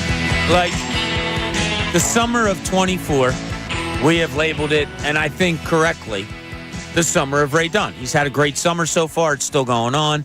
I love it. I live vicariously through him. Drops on me. Oh, looks like I'm going someplace. I'm like, my God, man, you got the greatest summer ever. He goes, oh, no. This is for next summer. The Philly schedule drops, and boom, my man is all over it. He's got plans for the show. He's got plans for his vacations of where he's going to go, what stadiums he's going to hit. Can he hit 3 in one trip? Like, you continue to amaze me. I amaze myself, Bob, because I don't know how I'm getting to any of these places. This is all just kind of throwing it out into the air and hoping that at some point it comes to reality. And you have weddings all over the country that you have to go to. Well, one wedding all over the country. Well, I have another wedding, actually. Oh, next summer, is that? No, it's not going to. Wait, was it you or Brendan that said you had one in Hawaii? No, I'm hoping I have one in Hawaii. I don't know if I have one in Hawaii. Are they not engaged? Like you're just hoping that things go well? No, she hasn't answered my text yet. Oh. Are you getting married? Yeah, Bob, you're invited. Wow. Hawaii, next summer. Yeah, I'm not going to make it. Oh, okay, sounds good. Be gone. You could take his place. All right. I mean, it's expensive getting out there. It better be worth it. It'll be worth it. That's a lot of money to spend to go watch somebody get married. Yeah, but for the person it would be if it happened, it would be worth it. Am I wrong in this where I said to BP, I was like, man, those destination weddings, that's tough for the people that aren't, that's tough for everybody. I look at it as I was furious when my cousin had her wedding in Florida. Luckily, she lives in Connecticut, so she'll never hear this. I was not happy about it at all. I was not happy. But Charlie, if you could pull the audio, who has a wedding in Florida in late June?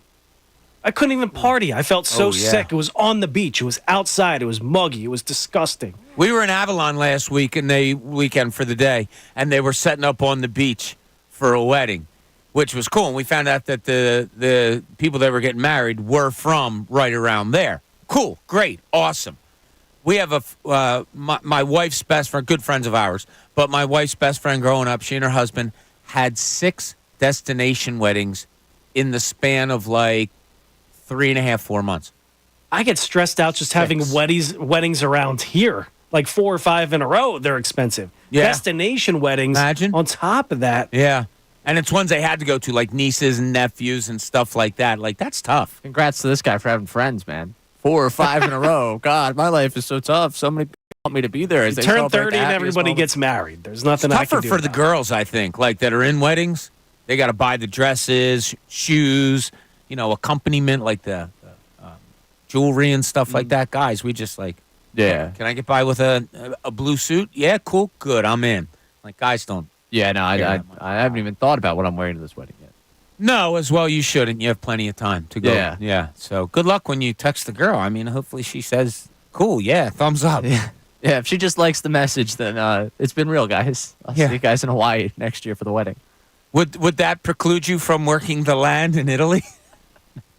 I mean, I think that's life. He wants to work the land in Italy. Moving to the hills of Italy and working the land. Don't know what that means, but I can't wait to find out. I can't wait either. Yeah, there's a thing on Twitter where a guy makes pasta over a big thing of cheese where he lights. Have you seen this? Yeah. I want to go to Italy just to do that.